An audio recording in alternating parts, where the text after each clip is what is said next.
घड़ी चल रही है, घड़ी दी सुइयां चल रही है, यह यूनीफॉर्म मोशन है कि नॉन यूनीफॉर्म?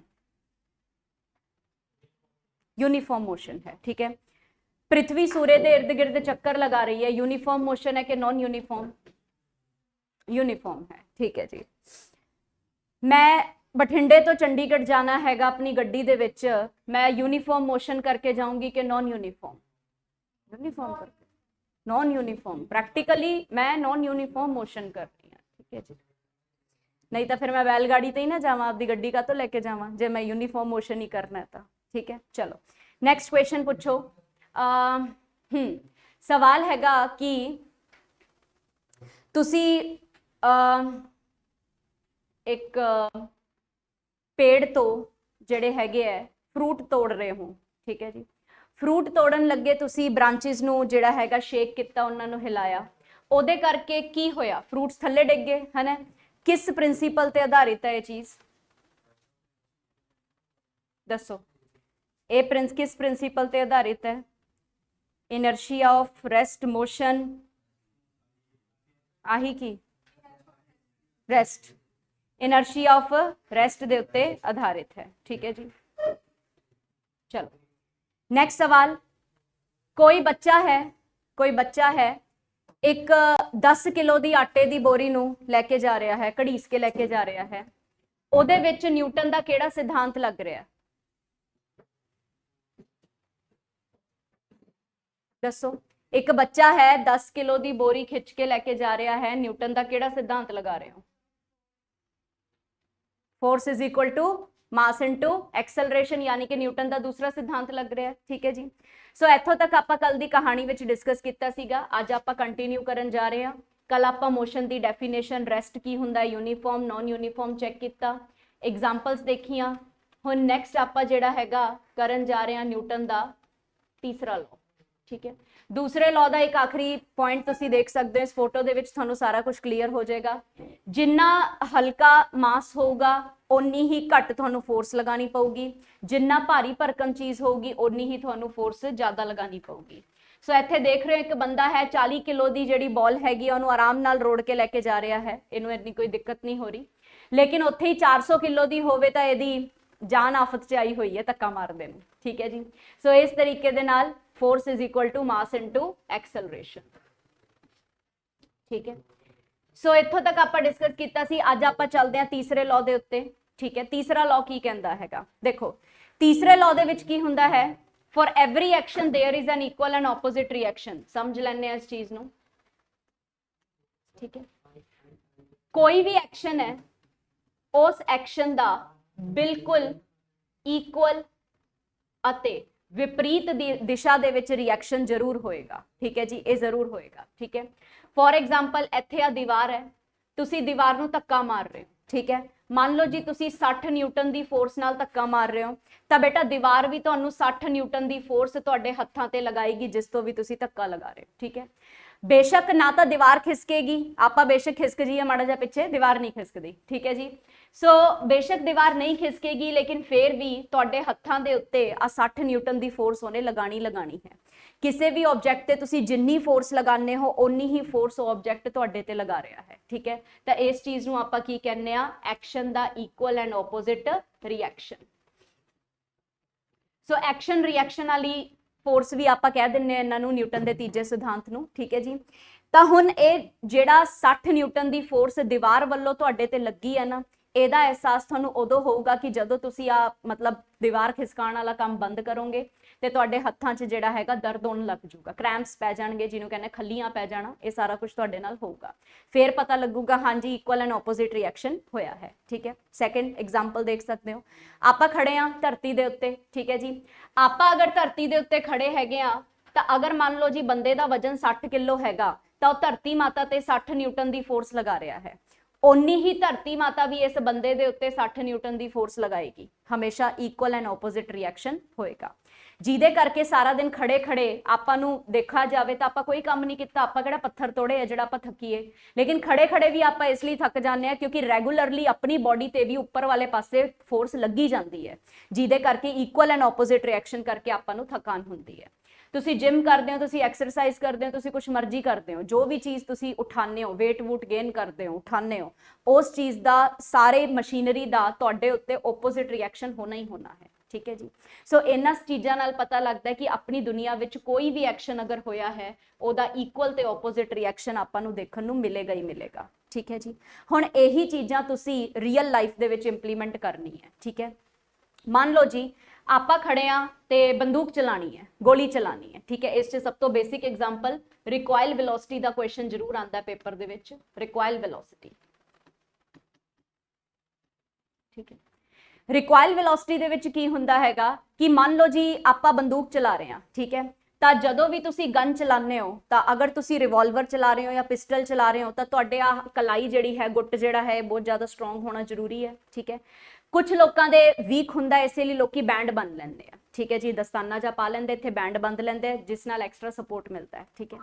ਜਾਂ ਫਿਰ ਤੁਸੀਂ ਅਗਰ ਜਿਹੜੀ ਦੂਸਰੀ ਗਨ ਹੈ SLR ਵਗੈरह ਚਲਾਣੀ ਹੈ ਤਾਂ ਉਹਦੇ ਵਾਸਤੇ ਤੁਹਾਨੂੰ ਕੀ ਕਰਨਾ ਪਊਗਾ, ਆਪਣਾ ਸ਼ੋਲਡਰ ਸਟਰੋਂਗ ਰੱਖਣਾ ਪਊਗਾ, ਕਿਉਂਕਿ ਉਹ ਇੱਕ ਗਨ ਹੈਗੀ ਹੈ। ਉਹਦਾ ਜਿਹੜਾ ਬੱਟ ਹੋਊਗਾ ਉਹ ਇੱਥੇ ਤੁਸੀਂ ਅਟੈਚ ਕਰੋਗੇ ਸ਼ੋਲਡਰ ਦੇ ਨਾਲ। ਠੀਕ ਹੈ। ਜਦੋਂ ਤੁਸੀਂ ਗੋਲੀ ਚਲਾਓਗੇ ਤਾਂ ਦੇਖੋ ਜੀ ਬੰਦੂਕ ਦੇ ਵਿੱਚੋਂ ਜਦੋਂ ਗੋਲੀ ਬਾਹਰ ਨਿਕਲੇਗੀ ਨਾ, ਤਾਂ ਜਿੰਨੀ ਸਪੀਡ ਨਾਲ ਗੋਲੀ ਬਾਹਰ ਨਿਕਲੇਗੀ ਓਨੀ ਹੀ ਫੋਰਸ ਦੇ ਨਾਲ ਤੁਹਾਨੂੰ ਪਿੱਛੇ ਨੂੰ ਝਟਕਾ ਲੱਗੂਗਾ। ਠੀਕ ਹੈ। ਤੇ ਜੇ ਤੁਹਾਡੀ ਕਲਾਈ ਕਮਜ਼ੋਰ ਹੈ ਤੇ ਤੁਸੀਂ ਕੋਈ ਸਪੋਰਟ ਵੀ ਨਹੀਂ ਲਈ ਹੋਈ ਹੈ ਤਾਂ ਤੁਹਾਡੀ ਕਲਾਈ ਟੁੱਟ ਸਕਦੀ ਹੈ, ਤੁਹਾਡੇ ਸ਼ੋਲਡਰ ਦੇ ਵਿੱਚ ਕ੍ਰੈਕ ਆ ਸਕਦਾ ਹੈਗਾ, ਕੁਝ ਵੀ ਹੋ ਸਕਦਾ ਹੈ। ਠੀਕ ਹੈ। ਸੋ ਇਸ ਲਈ ਆਪਾਂ ਨੂੰ ਹਮੇਸ਼ਾ ਰਿਕੋਇਲ ਵੈਲੋਸਿਟੀ ਆਫ ਗਨ ਦਾ ਸਵਾਲ ਪੇਪਰ ਦੇ ਵਿੱਚ ਆਂਦਾ ਹੀ ਆਂਦਾ ਹੈਗਾ। ਠੀਕ ਹੈ। ਕਿਉਂਕਿ ਇਹ ਬੜਾ ਹੀ ਬੇਸਿਕ ਐਗਜ਼ਾਮਪਲ ਹੈਗਾ।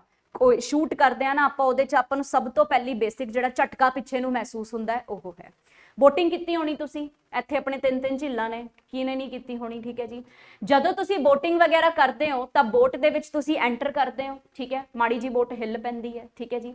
ਜਦੋਂ ਬੋਟ ਤੋਂ ਤੁਸੀਂ ਉਤਰਦੇ ਹੋ, ਠੀਕ ਹੈ, ਮੰਨ ਲਓ ਜੀ ਆਹ ਬੋਟ ਹੈ। ਠੀਕ ਹੈ। ਹੁਣ ਇਸ ਤੋਂ ਤੁਸੀਂ ਉਤਰਨ ਦੀ ਕੋਸ਼ਿਸ਼ ਕਰ ਰਹੇ ਹੋ ਤਾਂ ਜਿਵੇਂ ਹੀ ਤੁਸੀਂ ਆਪਣਾ ਪੈਰ ਅੱਗੇ ਲੈ ਕੇ ਜਾਓਗੇ ਤੁਹਾਡੇ ਪੈਰ ਦੇ ਅੱਗੇ ਫੋਰਸ ਲੱਗੀ, ਜਿੰਨੀ ਫੋਰਸ ਤੁਸੀਂ ਅੱਗੇ ਲਗਾ ਰਹੇ ਹੋ ਨਾ ਓਨੀ ਹੀ ਫੋਰਸ ਇਸ ਬੋਟ ਤੇ ਦੂਜੀ ਪਾਸੇ 'ਚ ਲੱਗ ਜੂਗੀ, ਜਿਹਦੇ ਕਰਕੇ ਬੋਟ ਮਾੜੀ ਜੀ ਪਿੱਛੇ ਖਿਸਕ ਜੂਗੀ। ਠੀਕ ਹੈ। ਇਸੇ ਲਈ ਜਦੋਂ ਤੁਸੀਂ ਉਤਰਦੇ ਹੋ ਬੋਟ ਤੋਂ ਤਾਂ ਸਾਹਮਣੇ ਤੋਂ ਕਿਸੇ ਬੰਦੇ ਦਾ ਸਹਾਰਾ ਲੈਣਾ ਪੈਂਦਾ, ਉਹਦਾ ਹੱਥ ਫੜ ਕੇ ਰੱਖਣਾ ਪੈਂਦਾ, ਕਿਤੇ ਤੁਸੀਂ ਵੀ ਨਾਲ ਹੀ ਨਾ ਰੁੜ ਜਾਓ ਪਿੱਛੇ ਨੂੰ ਮਾੜਾ ਜਾ। ਠੀਕ ਹੈ ਜੀ। ਸੋ ਇਸ ਲਈ ਇਹ ਸਾਰੇ example equal and opposite reaction ਦੇ ਹੁੰਦੇ ਹੈ। ਠੀਕ ਹੈ। ਸੋ ਇਹਨਾਂ ਹੀ ਚੀਜ਼ਾਂ ਨੂੰ ਆਪਾਂ ਡਿਸਕਸ ਕਰਨਾ। ਫਿਲਹਾਲ ਸਮਝ ਆਇਆ ਕੀ ਹੁੰਦਾ ਹੈ। ਠੀਕ ਹੈ। ਤੁਹਾਨੂੰ ਡੈਫੀਨੇਸ਼ਨ ਰੱਟਣ ਦੀ ਜ਼ਰੂਰਤ ਨਹੀਂ ਹੈ, ਬਸ ਪੂਰੀ ਸਟੇਟਮੈਂਟ ਦੇ ਵਿੱਚ ਬਾਈ ਚਾਂਸ ਪੇਪਰ 'ਚ ਡੈਫੀਨੇਸ਼ਨ ਆ ਜੇ ਮੰਨ ਲਓ ਤਾਂ ਤੁਸੀਂ ਬਸ ਇਕੁਅਲ ਆਪੋਜ਼ਿਟ ਰਿਐਕਸ਼ਨ ਯਾਦ ਰੱਖ ਲਓ। ਕੱਲੇ ਆ ਵਰਡ ਯਾਦ ਰੱਖ ਲਓ, ਐਕਸ਼ਨ ਰਿਐਕਸ਼ਨ, ਐਕਸ਼ਨ ਰਿਐਕਸ਼ਨ, ਬਸ ਆਪਸ਼ਨਸ ਦੇ ਵਿੱਚ ਉਹੀ ਤੁਹਾਡਾ ਆਨਸਰ ਹੈ। ਠੀਕ ਹੈ ਜੀ। ਸੋ ਕੋਈ ਵੀ ਆਪਣੀ ਦੁਨੀਆ ਦੇ ਵਿੱਚ ਐਕਸ਼ਨ ਹੈ ਤਾਂ ਉਹਦਾ ਇਕੁਅਲ ਐਂਡ ਆਪੋਜ਼ਿਟ ਰਿਐਕਸ਼ਨ ਜ਼ਰੂਰ ਹੈ। ਇਹ ਨਿਊਟਨ ਦਾ ਤੀਸਰਾ ਸਿਧਾਂਤ ਹੈ। ਠੀਕ ਹੈ। ਸਮਝ ਗਏ। ਨਾਓ ਰੀਅਲ ਲਾਈਫ ਐਗਜ਼ਾਮਪਲ ਜਿਹੜੀ ਆਪਾਂ ਡਿਸਕਸ ਕੀਤੀਆਂ ਹੁਣੇ ਉਹੀ ਐਗਜ਼ਾਮਪਲਸ ਆਪਾਂ ਇੱਥੇ ਇੰਪਲੀਮੈਂਟ ਕਰਦੇ ਹਾਂ। ਅਗਰ ਇੱਕ ਬੁਲਟ ਫਾਇਰ ਕੀਤੀ ਜਾਵੇ ਗਨ ਤੋਂ ਕਿਸੇ ਸਰਟਨ ਫੋਰਸ ਦੇ ਨਾਲ, ਇਹ ਕੀ ਹੋਇਆ, ਉਹਦਾ ਐਕਸ਼ਨ। ਇਹ ਸੀਗਾ ਐਕਸ਼ਨ, ਬੁਲਟ ਨੂੰ ਫਾਇਰ ਕਰਨਾ। ਠੀਕ ਹੈ। ਹੁਣ ਇਕੁਅਲ ਤੇ ਆਪੋਜ਼ਿਟ ਫੋਰਸ ਲੱਗੇਗੀ ਗਨ ਦੇ ਉੱਤੇ ਪਿਛਲੀ ਡਾਇਰੈਕਸ਼ਨ ਦੇ ਵਿੱਚ, ਬੈਕਵਰਡ, ਯਾਨੀ ਕਿ ਸ਼ੋਲਡਰ, ਤੁਹਾਡੇ ਸ਼ੋਲਡਰ ਤੇ। ਠੀਕ ਹੈ ਜੀ। ਤਾਂ ਇਹ ਹੋਊਗਾ ਜੀ ਰਿਐਕਸ਼ਨ। ਸੋ ਇਸੇ ਲਈ ਆਪਾਂ ਨੂੰ ਇਹਨੂੰ ਸਟਰੋਂਗ ਰੱਖਣਾ ਪਏਗਾ। ਠੀਕ ਹੈ। ਸੈਕਿੰਡ, ਇੱਕ ਬੰਦਾ ਜਿਹੜਾ ਹੈਗਾ ਜੰਪ ਕਰਦਾ ਬੋਟ ਤੋਂ ਸ਼ੋਰ ਵਾਲੇ, ਕਿਨਾਰੇ ਵਾਲੇ ਪਾਸੇ। ਸ਼ੋਰ ਮੀਨਸ ਹੁੰਦਾ ਕਿਨਾਰਾ। ਆ ਬੋਟ ਤੋਂ ਜਿਹੜਾ ਹੈਗਾ ਬੰਦਾ ਕਿਨਾਰੇ ਤੇ ਜੰਪ ਕਰਦਾ ਹੈ ਤਾਂ ਬੋਟ ਜਿਹੜੀ ਹੈ ਥੋੜੀ ਜੀ ਪਿੱਛੇ ਨੂੰ ਖਿਸਕ ਜਾਂਦੀ ਹੈ। ਠੀਕ ਹੈ ਜੀ। ਜਿਹੜੀ ਫੋਰਸ ਉਸ ਬੰਦੇ ਨੇ ਬੋਟ ਤੇ ਲਗਾਈ ਉਹ ਸੀਗਾ ਉਹਦਾ ਐਕਸ਼ਨ। ਠੀਕ ਹੈ। ਤੇ ਜਿਹੜੀ ਕਰਕੇ ਮੋਸ਼ਨ ਹੋਇਆ ਉਹ ਬੰਦਾ ਤਾਂ ਅੱਗੇ ਚਲਾ ਗਿਆ, ਉਹ ਤਾਂ ਕਿਨਾਰੇ ਤੇ ਚੜ ਗਿਆ, ਲੇਕਿਨ ਜਿਹੜੀ ਆਹ ਮੋਸ਼ਨ ਕਰਕੇ ਪਿੱਛੇ ਵਾਲੇ ਪਾਸੇ ਬੋਟ ਨੂੰ ਲੱਗੀ ਉਹ ਹੋ ਗਿਆ ਜੀ ਉਹਦਾ ਰਿਐਕਸ਼ਨ। ਤਾਂ ਦੁਨੀਆ ਦੇ ਵਿੱਚ ਐਕਸ਼ਨ ਰਿਐਕਸ਼ਨ ਤੁਸੀਂ ਦੇਖਦੇ ਹੀ ਹੋ। ਸੋ ਇਹੋ ਜਿਹੇ ਐਗਜ਼ਾਮਪਲ ਪੇਪਰ ਦੇ ਵਿੱਚ ਪੁੱਛੇ ਜਾਣਗੇ। ਬੋਟ ਵਾਲਾ ਆ ਜਾਊਗਾ, ਬੰਦੂਕ ਵਾਲਾ ਆ ਜਾਊਗਾ। ਠੀਕ ਹੈ ਜੀ। ਸੋ ਇਹ ਆਪਣੇ ਇਕੁਅਲ ਐਂਡ ਆਪੋਜ਼ਿਟ ਰਿਐਕਸ਼ਨ ਹੁੰਦੇ ਹੈ। ਠੀਕ ਹੈ। ਮੈਂ ਤੁਹਾਨੂੰ ਪੂਰਾ ਲਿਖ ਕੇ ਦਿੱਤਾ ਹੋਇਆ ਹੈ, ਤੁਸੀਂ ਆਪਣਾ ਇਸ ਨੂੰ ਜ਼ਰੂਰ ਪੜ੍ਹਨਾ। ਠੀਕ ਹੈ। ਪੇਪਰ ਦੇ ਵਿੱਚ ਤੁਹਾਨੂੰ ਜਸਟ ਰਿਕੋਇਲ ਵੈਲੋਸਿਟੀ ਆਫ ਗਨ ਆਏਗਾ। ਠੀਕ ਹੈ। ਸੋ ਤੁਸੀਂ ਇੰਨਾ ਕੁ ਲਿਖ ਲਓ ਬਸ, ਰਿਕੋਇਲ ਵੈਲੋਸਿਟੀ ਆਫ ਗਨ, ਇਹ ਪੁਆਇੰਟ ਲਿਖ ਲਓ। ਤੇ ਇੱਧਰ ਤੁਸੀਂ ਲਿਖ ਲਓ ਬੋਟ ਵਾਲਾ, ਬੋਟ ਤੋਂ ਬੰਦਾ ਜੰਪ ਕਰਦਾ ਹੈ। ਠੀਕ ਹੈ। ਇਹ ਵਾਲਾ। ਠੀਕ ਹੈ। ਇੰਨਾ ਪੁਆਇੰਟ ਤੁਸੀਂ ਕਰੋ। ਪੂਰਾ ਡੈਫੀਨੇਸ਼ਨ ਤਾਂ ਤੁਹਾਨੂੰ ਨਹੀਂ ਆਏਗਾ ਕਿ ਤੁਸੀਂ ਪੂਰੀ ਚੀਜ਼ਾਂ ਐਕਸਪਲੇਨ ਕਰੋ, ਲੇਕਿਨ ਫਿਰ ਵੀ ਯਾਰ ਪੰਜਾਬੀ ਮੀਡੀਅਮ ਹੈ, ਇੰਗਲਿਸ਼ ਮੀਡੀਅਮ ਹੈ, ਪੜ੍ਹ ਕੇ ਤੁਸੀਂ ਆਰਾਮ ਨਾਲ ਕਰ ਸਕਦੇ ਹੋ ਹੱਲ, ਜੇ ਹੋ ਜੇ ਤਾਂ। ਠੀਕ ਹੈ ਜੀ। ਆਏਗਾ ਨਹੀਂ ਪੇਪਰ 'ਚ, ਮੈਂ ਪੂਰਾ ਇਸ ਲਈ ਲਿਖਿਆ ਤਾਂ ਕਿ ਤੁਹਾਨੂੰ ਰਿਵਾਈਜ਼ ਕਰਨ ਵੇਲੇ ਸੌਖਾ ਹੋ ਜੇ। ਠੀਕ ਹੈ। ਨਹੀਂ ਤਾਂ ਬਾਕੀ ਸਬਜੈਕਟਸ ਦੇ ਨੋਟਸ ਮੈਂ ਛੋਟੇ ਹੀ ਬਣਾਉਂਦੀ ਸੀਗੀ, ਇਹ ਵੱਡੇ ਇਸ ਕਰਕੇ ਮੈਂ ਥੋੜੇ ਜਿਹੇ ਬਣਾ ਲਏ ਤਾਂ ਕਿ ਰਿਵਾਈਜ਼ ਕਰਨ ਲੱਗੇ ਤੁਹਾਨੂੰ ਕੋਈ ਦਿੱਕਤ ਨਾ ਆਵੇ, ਕਿਉਂਕਿ ਸਾਇੰਸ ਨਾਲ ਤੁਹਾਡਾ 36 ਦਾ ਆંકੜਾ ਰਹਿੰਦਾ ਹੈ। ठीक है चलो समझ आया इत्थों तक? आ 2 पॉइंट याद रखना। नेक्स्ट देखो जी, तीसरा पॉइंट भी देख लो, स्विमर जेड़ा हैगा, अच्छा स्विमिंग करते हैं आप, स्विमिंग वेले पानी नू पिछे पुश करते हैं ना, तो जेड़ा तुसी पानी नू पिछे पुश किया वो तो हो गया तुहाडा एक्शन। उस पानी ने तुहाडे उत्ते भी उन्नी फोर्स लगाई अगे वाली दिशा च जिहदे करके तुसी की कर पा रहे हो, तैर पा रहे हो। ठीक है जी। सो स्विमर की करता है, पानी नू पिछे नू जेड़ा है डायरैक्शन दे विच पुश करेगा, जेड़ी कि ओदी एक एक्शन दी फोर्स होएगी। ठीक है। वाटर जेड़ा हैगा स्विमर नू अगे वाली दिशा दे विच ओपोजिट डायरैक्शन दे विच उन्नी ही फोर्स नाल अगे सिटेगा जिन्नी फोर्स नाल तुसी पानी दे पिछे सिटोगे। तुसी हौली हौली लहरांदे बल खांदे अगर सिटोगे तो वह भी तुहानू लहरांदा बल खांदा ही अगे करूगा। तुसी जोर जोर दी जेड़ा हैगा जिवें स्विमर कंपीटीशन हुंदा है, जोर जोर दी पानी नू पिछे सिटोगे उन्ना ही पानी तुहाडे ते अगे वाले पासे फोर्स लगाएगा। ठीक है। सो ये डिपेंड करता है कि तुसी कितनी क्षमता दे नाल जेड़ा है काम करते हो। ठीक है जी। सो लिटरली अगर आप वैसे भी एग्जाम्पल लैके देखिए हर चीज़ का, इनफैक्ट तुहाडे गुस्से का भी यार इक्वल एंड ओपोजिट रिएक्शन होंदा है। किसी बंदे ने तुहाडे जोर दी थप्पड़ मारिया तो मैनूं नहीं लगता तुसीं उहदे हौले जे मार के हट जाओगे, तुसीं भी उन्नी जोर दी मारन दी कोशिश करोगे, है ना, यही हुंदा है ना। ठीक है। किसी ने हल्का जा मारिया तो तुसीं उहदे जोर दी नहीं मारोगे क्योंकि उन्हें मजाक च मारिया है। ठीक है। तो मतलब इंसान का जिहड़ा नेचर है ना, उहदे गुस्से च भी इक्वल एंड ओपोजिट रिएक्शन देखने को मिलता है। ये तो चीज़ां ही फिर नेचर ने अपने कोले बनाईयां ने। ठीक है। तो एक स्विमर वाला एग्जाम्पल लिख लईओ। ठीक है जी। नेक्स्ट आ देखो जी हुणे आपां मार कुट दा एग्जाम्पल लिया आ गया तुहाडे सामने। ठीक है जी। आ देखो जनाब, एक्शन जेड़ा है ये गन है, हुण ये पिस्टल दे विचों जेड़ी हैगी है गोली जा रही हैगी है ते पिछे नूं जेड़ा हैगा झटका लग रहा है, इक्वल एंड ओपोजिट रिएक्शन हो रहा है, रिकॉइल वेलोसिटी। ठीक है। दूजा देखो आ जी, आ इहदा एक्शन हैगा, इहने जबाड़े ते मारिया, रिएक्शन दे विच की होया जी, जेड़ी जॉ सीगी ओने भी ओना ही जोर जेड़ा है मुट्ठी ते मारिया हैगा। ठीक है। मतलब तुसी किसी नूं कुटदे हो तां वजदा तां तुहाडे भी है। ठीक है। कि तुसी किहड़ा ऐं ही रह जांदे हो, तां थप्पड़ तां तुहाडे भी हत्थ ते लगदा ही है। ठीक है। बस फर्क सिर्फ इन्ना उहदे मूँह ते मारिया, तुसी आपदे हत्थ ते खाया, तुसी फर्क इन्ना ही है। ठीक है। लग्या तां उन्नी ही फोर्स नाल है। ठीक है। सो हुण इक्वल एंड ओपोजिट रिएक्शन आ गया जी तुहाडा बोट वाला। ठीक है जी। आ बंदा जेड़ा है जा रहा है, बोट नूं पिछे नूं फील होएगा, बोट पिछे नूं जाएगी। ठीक है। Equal and opposite reaction. ठीक है। हुण इहनूं सिद्ध करन वास्ते तुसी किसी एक अद्धे नाल थप्पड़ो थप्पड़ी ना हो जाइयो कि बई जी मैं मार लिया, मेरे भी तो लगी है फोर्स, तैनूं बदला लैण दी की लोड़ है। ठीक है जी। चलो समझ आया फिलहाल इत्थों तक? क्लीयर है? चलो नेक्स्ट अगली जिहड़ी आपां डिस्कशन करनी है, एक कैपिटल जी पिछे करनी है, एक स्मॉल जी पिछे करनी है। ठीक है जी। सो पहला आपां डिस्कशन करते हैं, फिर आपां इस दे उत्ते आने हैं। ठीक है। हुण अपनी दुनिया जहान दे विच ना एक यूनीवर्सल फोर्स काम करती है। यूनीवर्सल दा समझदे हो मतलब की हुंदा है? यूनीवर्सल फोर्स वो फोर्स हुंदी है बेटा जिहड़ी सारी चीज़ां च लगे, निर्जीव है जीवित है फर्क नहीं पैंदा। ठीक है। छोटा जा 2 ग्राम का बट्टा है, वड्डा सारा स्टोन हैगा, हर किसी दे विच की होगा जी आ फोर्स लगनी है। ठीक है। सो यूनीवर्सल फोर्स है जिसका नाम आपां रखिया होया है ग्रेविटेशन। ठीक है। जेड़ी ग्रेविटेशन दी फोर्स है ना, वो मतलब एक तरीके नाल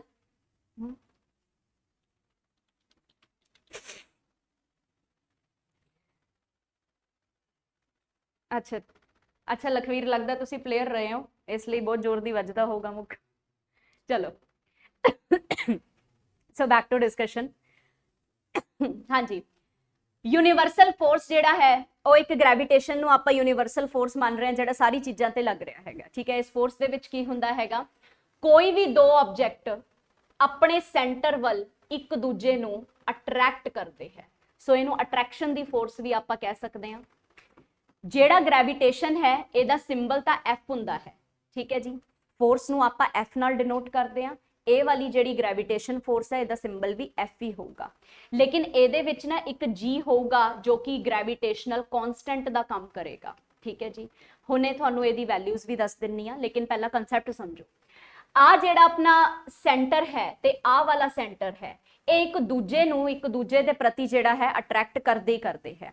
ਹੁਣ ਚਾਹੇ ਉਹ ਚੰਦਰਮਾ ਤੇ ਪ੍ਰithvi ਕਰ ਰਹੇ ਹੋਣ, ਚਾਹੇ ਹੋਰ ਕੋਈ ਗ੍ਰਹਿ ਕਰ ਰਹੇ ਹੋ, ਚਾਹੇ ਆਪਾਂ ਸਾਰੇ ਇੱਕ ਦੂਜੇ ਨੂੰ ਆਪਸ ਚ ਕਰ ਰਹੇ ਹਾਂ, ਚਾਹੇ ਧਰਤੀ ਆਪਣੇ ਨਾਲ ਕਰ ਰਹੀ ਹੈ, ਠੀਕ ਹੈ। ਤਾਂ ਦੁਨੀਆ ਜਹਾਨ ਦੇ ਵਿੱਚ ਗ੍ਰੈਵਿਟੇਸ਼ਨ ਇੱਕ ਇਹੋ ਜੀ ਫੋਰਸ ਹੈ ਜਿਹੜੀ ਕਿ ਯੂਨੀਵਰਸਲ ਹੈ, ठीक है, ये लगूगी ही लगूगी सारे किते, ठीक है जी। तो मतलब अगर मेरे अपने सारियां दे विच भी ये फोर्स लग रही है ना, तो ऑब्वियसली ये फोर्स लग रही है, आपां एक दूजे नूं ग्रेविटेशन दे नाल पुल कर रहे हैं। लेकिन पंगा पता की है, आ फोर्स बड़ी कमजोर है, वीक फोर्स है, जिहदे करके आपां एक दूजे दे विच टक्करां नहीं मारते फिर रहे, वजदे नहीं फिर रहे। जे यही स्ट्रोंग हुंदी ना तो संगलां नाल बन के रखना पैंदा आपां सारियां नूं, क्योंकि आपां एक दूजे ते टक्करां मारते, ठीक है जी। सो इसलिए यूनीवर्सल फोर्स का मतलब की है, दुनिया जहान का कोई भी ऑब्जेक्ट, एदा मास m1 है, एदा मास m2 है, इन्हां दोनों के विचाले r डिस्टेंस हैगा, ठीक है। इन्हां ने एक दूजे नूं फोर्स दे नाल अट्रैक्ट करना ही करना है। तो फॉर्मूला की लिखांगे आपां, F is equal to G m1 m2 upon r square. By chance paper च आ जाए तो ठीक है, तुहानू ग्रेविटेशन का सवाल मतलब आए या ना आए, छोटी वाली जिहड़ी जी हुंदी है ना, एक्सलरेशन ड्यू टू ग्रेविटी, ओदा सवाल पेपर च जरूर आएगा, ठीक है जी। अरे वाह, अपने लखवीर कौर मैडम जिहड़े हैगे आ, ये नैशनल लैवल सिल्वर मैडल इन्हां ने जित्तिया होया हैगा इस बॉक्सिंग च। अच्छा, तुसी नैशनल वाले, लो जी, क्या बात है। इन्हां ने भी नैशनल, तुसी भी नैशनल, बहुत चंगी गल है। सिल्वर मैडल तुहाडा भी सिल्वर ही हो गया सेकंड, हाँ, फिर इन्हां दा भी सिल्वर हैगा, ठीक है।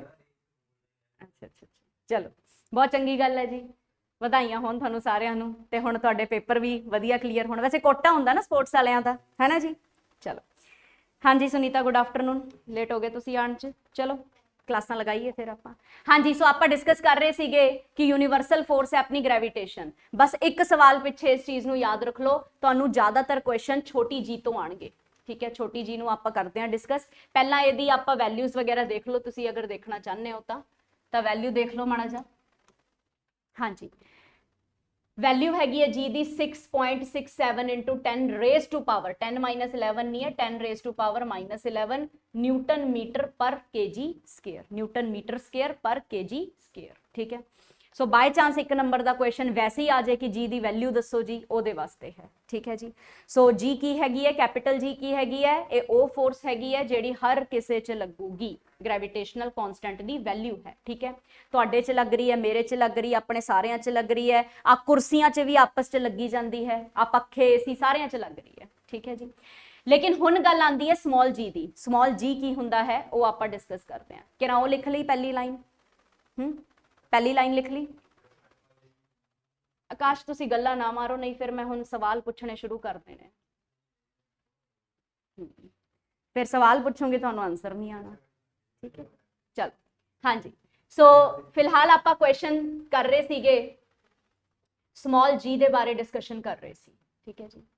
स्मॉल जी समझण वास्ते इहदी मतलब डेफिनेशन की है, ये हुंदा है acceleration due to gravity. Acceleration due to gravity मतलब ग्रेविटी की हुंदी है गुरुत्वाकर्षण, ठीक है जी। सो गुरुत्वाकर्षण करके एक्सेलरेशन जिहड़ा प्रोड्यूस हुंदा है, यानी कि प्रवेग, प्रवेग प्रोड्यूस हुंदा है कादे करके जी, गुरुत्वाकर्षण करके, ठीक है। सो गुरुत्वाकर्षण तुसी लिख लियो, मैनूं स्पैलिंग नहीं आ रही एकदम, ठीक है जी। सो गुरुत्वाकर्षण करके एक प्रवेग पैदा हुंदा है। सो ओदे वास्ते ना पहला आपां नूं इह समझना पएगा कि प्रवेग आखिर हुंदा की, एक्सेलरेशन हुंदा की है। देखो एक्सेलरेशन हुंदा है rate of change of velocity with respect to time, ठीक है। ये तो होगी फॉर्मूले की गल। हुण समझो देसी चीज़, देसी चीज़ की हैगी है, मान लो जी मैं इस जगह तो इत्थे तक जाना है, ठीक है जी। ए लोकेशन तो मैं बी लोकेशन तक जाना है, ठीक है जी।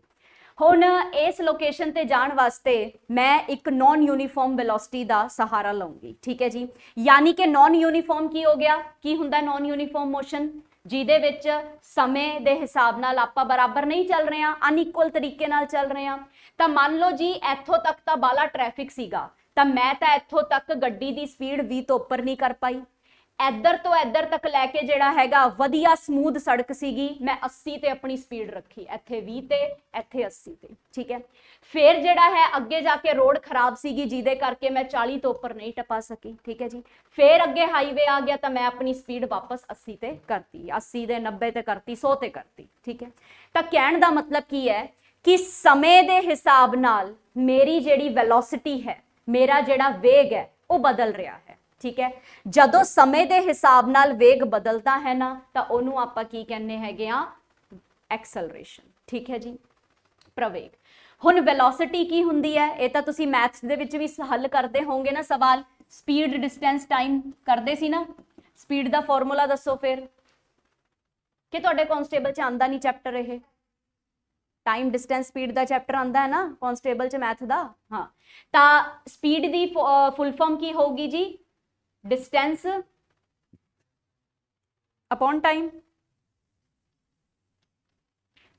Speed is equal to distance upon time, ठीक है।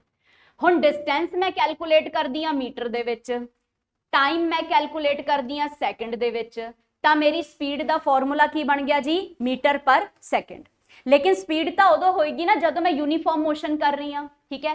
वेलोसिटी उदों होएगी जदों मैं नॉन यूनीफॉर्म मोशन कर रही हाँ, ठीक है जी। हुण मैं की कर रही हाँ, मैं कोई नॉन यूनीफॉर्म मोशन कर रही हाँ जिहदे करके मैं स्पीड नहीं लैके चलूंगी, मैं वेलोसिटी लैके चलूंगी। क्योंकि बेटा प्रैक्टिकली ना आपां स्पीड नाल नहीं चलते, आपां वेलोसिटी नाल ही चलते हैं। समय के हिसाब नाल आपां चेंज हुंदे रहंदे, बदलती रहंदी है स्पीड अपनी, ठीक है जी। सो वेलोसिटी का भी यही सेम मतलब SI यूनिट हुंदे है, मीटर पर सैकेंड। हुण रेट ऑफ चेंज का मतलब की है कि इन्ने समय दे विच बदल रही है, तो रेट ऑफ चेंज दे विच मैं की करूंगी कि मेरी जिहड़ी नवी वेलोसिटी है उहदे चों मैं पुरानी वेलोसिटी माइनस करूंगी, नीचे आह लिख दूंगी T, ठीक है। हर एक वेलोसिटी अपने आप दे विच एक T लैके आएगी। हुण आ वाली जिहड़ी वेलोसिटी है इहनूं मैं लिख लैनी आ डिस्टेंस की जगह डिस्प्लेसमेंट अपॉन टाइम, इहदे विच भी डिस्प्लेसमेंट 2 होगी, डिस्प्लेसमेंट 1 हो गई, अपॉन टाइम हो गया, नीचे एक होर टाइम पिया हैगा। डिस्प्लेसमेंट डिस्प्लेसमेंट करके तो कल्ला मीटर लिखूंगी, टाइम इत्थे जाके मल्टीप्लाई हो जाएगा जिहदे करके अपॉन S स्केयर, ठीक है। टाइम नू मैं सैकेंड चलाऊंगी, ठीक है, तो मीटर पर सैकेंड स्केयर जिहड़ा है ये बनेगा, ठीक है जी। हुण फिलहाल अगर तुहानू ये फॉर्मूला नहीं समझ आ रहा तो कोई चक्कर नहीं है, ठीक है, कोई चक्कर नहीं है, क्योंकि स्केलर वैक्टर क्वांटिटी है मैं करवानी है, ठीक है, कोई फर्क नहीं पैंदा। फिलहाल बस तुसी इन्ना समझ के रखो कि जदों भी वेलोसिटी दे मतलब चीज च बदलाव आंदा हैगा समय दे हिसाब नाल तां की है अपने कोले एक्सेलरेशन, ठीक है जी। हुण ये तां यार आपां सड़क ते जाण वाली गल कीती, मान लो कि हुण तुसी उपरों थल्ले आना, छत ते खड़े हो, मार लीजिए जंप, ठीक है जी। जंप भी क्यों मरानी है, मान लो चलो तुसी ओह पैराग्लाइडिंग हुंदी है ना वो करना चाहते हो, पैराशूट पे जा रहे हो है ना, इहो जिहा कुछ काम करना चाहते हो। तो कहने का मतलब है कि कोई भी परसन जदों नीचे आ रहा है ना, ठीक है, तो ओदे अंदर जिहड़ा एक्सेलरेशन प्रोड्यूस होएगा वो ग्रैविटी दे करके होएगा।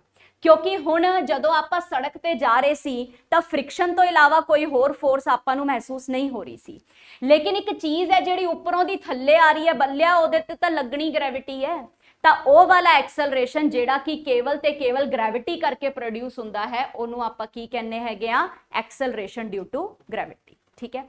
ए वाले तुसी छड्ड दो कि एक बारी ये ना मैं कराऊंगी, हले बहुत डिटेल च कराऊंगी, तुहानूं यूनिट भी खुद बनाने आ जाएंगे, ठीक है जी। चलो फिलहाल इन्ना समझ में आया, ठीक है। हुण आ जिहड़ी एक्सेलरेशन हुंदी है ग्रैविटी, आखिर आपां ये पढ़ क्यों रहे हैं, क्योंकि जनाब एदा पहला डेफिनेशन ले लो, चलो। Acceleration produced in a body due to the force of gravity is called acceleration due to gravity. इनू आपां स्मॉल जी कहने आ, एदी वैल्यू हुंदी है 9.8 मीटर पर सैकेंड स्केयर, एदी वैल्यू हुंदी है, ठीक है। तुहानू पेपर दे विच न्यूमैरिकल नहीं आंदे, लेकिन जदों 10th दे विच +1 +2 च आंदे सी ना तां उस वेले क्वेश्चन पेपर च लिखिया हुंदा सीगा टेक G = 10 मान के चलो, ठीक है। लेकिन पेपर दे विच बाय चांस आ जाए, वैसे आएगा नहीं क्योंकि इन्हां दी प्रैक्टिकल जिहड़ी चीज़ है ना ਉਹਦੇ ਉੱਤੇ ਤੁਹਾਨੂੰ ਸਵਾਲ ਆਣਗੇ, ਠੀਕ ਹੈ। ਤਾਂ ਪ੍ਰੈਕਟੀਕਲ ਚੀਜ਼ਾਂ ਕੀ ਹੈ ਉਹਨਾਂ ਨੂੰ ਆਪਾਂ ਸਮਝਦੇ ਹਾਂ ਕਿ G ਦੇ ਕਰਕੇ ਗ੍ਰੈਵਿਟੀ ਦੇ ਕਰਕੇ ਸਭ ਤੋਂ ਵੱਧ ਜਿਹੜਾ ਫਰਕ ਹੈ ਉਹ ਕਿਸ ਚੀਜ਼ ਨੂੰ ਪੈਂਦਾ ਹੈ, ठीक है। सो फिलहाल एक्सेलरेशन जेड़ा गुरुत्वाकर्षण करके प्रोड्यूस हुआ that is acceleration due to gravity. ठीक है, इन्ना याद रखो। हुण आपां चलदे हां, समझदे हां कि किस चीज दा फर्क पैंदा है। बेटा देखो की हुंदा है, जिहदे करके शरीर दा कोई भी ऑब्जेक्ट है ਇਹਦੇ मास ਦੇ ਉੱਤੇ ਤਾਂ कोई फर्क नहीं पैंदा, लेकिन इस बॉडी ਦੇ वेट ਦੇ ਉੱਤੇ बहुत फर्क पएगा। ठीक है, ਹੁਣ ਕਹੋਗੇ मैडम एक नवी चीज आ गई जी, आ मास भी ਅੱਡ ਹੁੰਦਾ, वेट भी अलग ਹੁੰਦਾ है ना।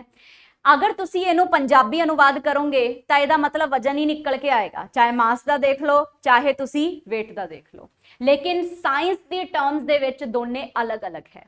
मास ਉਹ चीज ਹੁੰਦੀ है जिसका किसी भी फोर्स करके प्रभावित नहीं ਹੁੰਦੀ, कोई प्रभाव नहीं पैंदा। वेट ਉਹ चीज ਹੁੰਦੀ है जिहदा ग्रैविटी दे करके पहला ही प्रभाव पै जाता है। फॉर एग्जाम्पल अपनी धरती माता है, ठीक है, अपनी धरती माता ते मान लो जी तुसी इधर खड़े हो, ठीक है, ते तुसी इधर एक वेइंग मशीन रखी हुई है, तुसी अपना वजन तोलना चाहते हो, ठीक है, तुसी अपना वजन तोलिया ते इत्थे खड़े होके तुहानू मान लो जी तुहाडे शरीर दा वजन 60 किलो आ गया, ठीक है। हुण तुसी अपनी मशीन चक्को ते आपदे आप नू चक्को, ठीक है जी, मशीन चक्को ते आपदे आप नू लो 2 किलोमीटर दूर आके खड़े हो, आ 2 किलोमीटर दूर सेम मशीन रख के अपना वजन नापन की कोशिश करो, या तो तुहाडा वजन थोड़ा जा ज्यादा होगा या थोड़ा जा घट होगा, ठीक है। क्यों? क्योंकि धरती के अलग अलग हिस्सों ते ग्रेविटेशन अलग अलग तरीके नाल काम करती है, ठीक है जी। इत्थे ग्रेविटी कुछ होर है, इत्थे कुछ होर है। आपां नू एवरेज वैल्यू दिती हुई है कि 9.8 मीटर पर सैकेंड स्केयर है, हो सकता है इत्थे 9.7 होवे, हो सकता है इधर 9.4 होवे, इस तरीके दे नाल, ठीक है।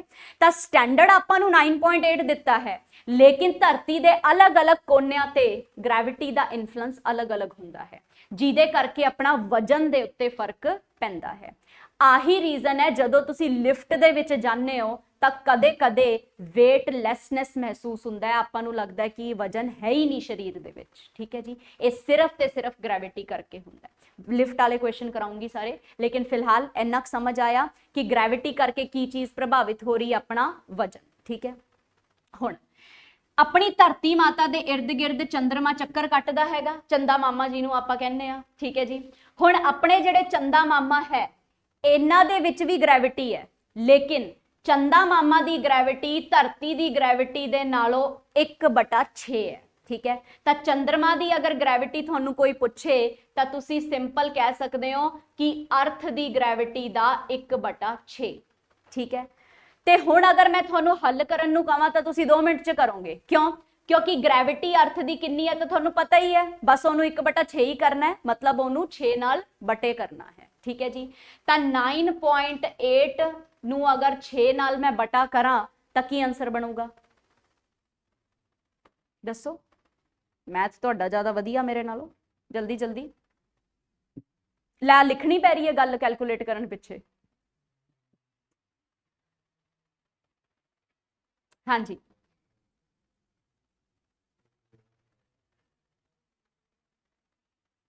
कोई ऑनलाइन बैठे जी दस दो। जसवीर, हरप्रीत, लखवीर, सुनीता, कुलदीप सिंह, हाँ जी। डिवाइड ही करना है यार,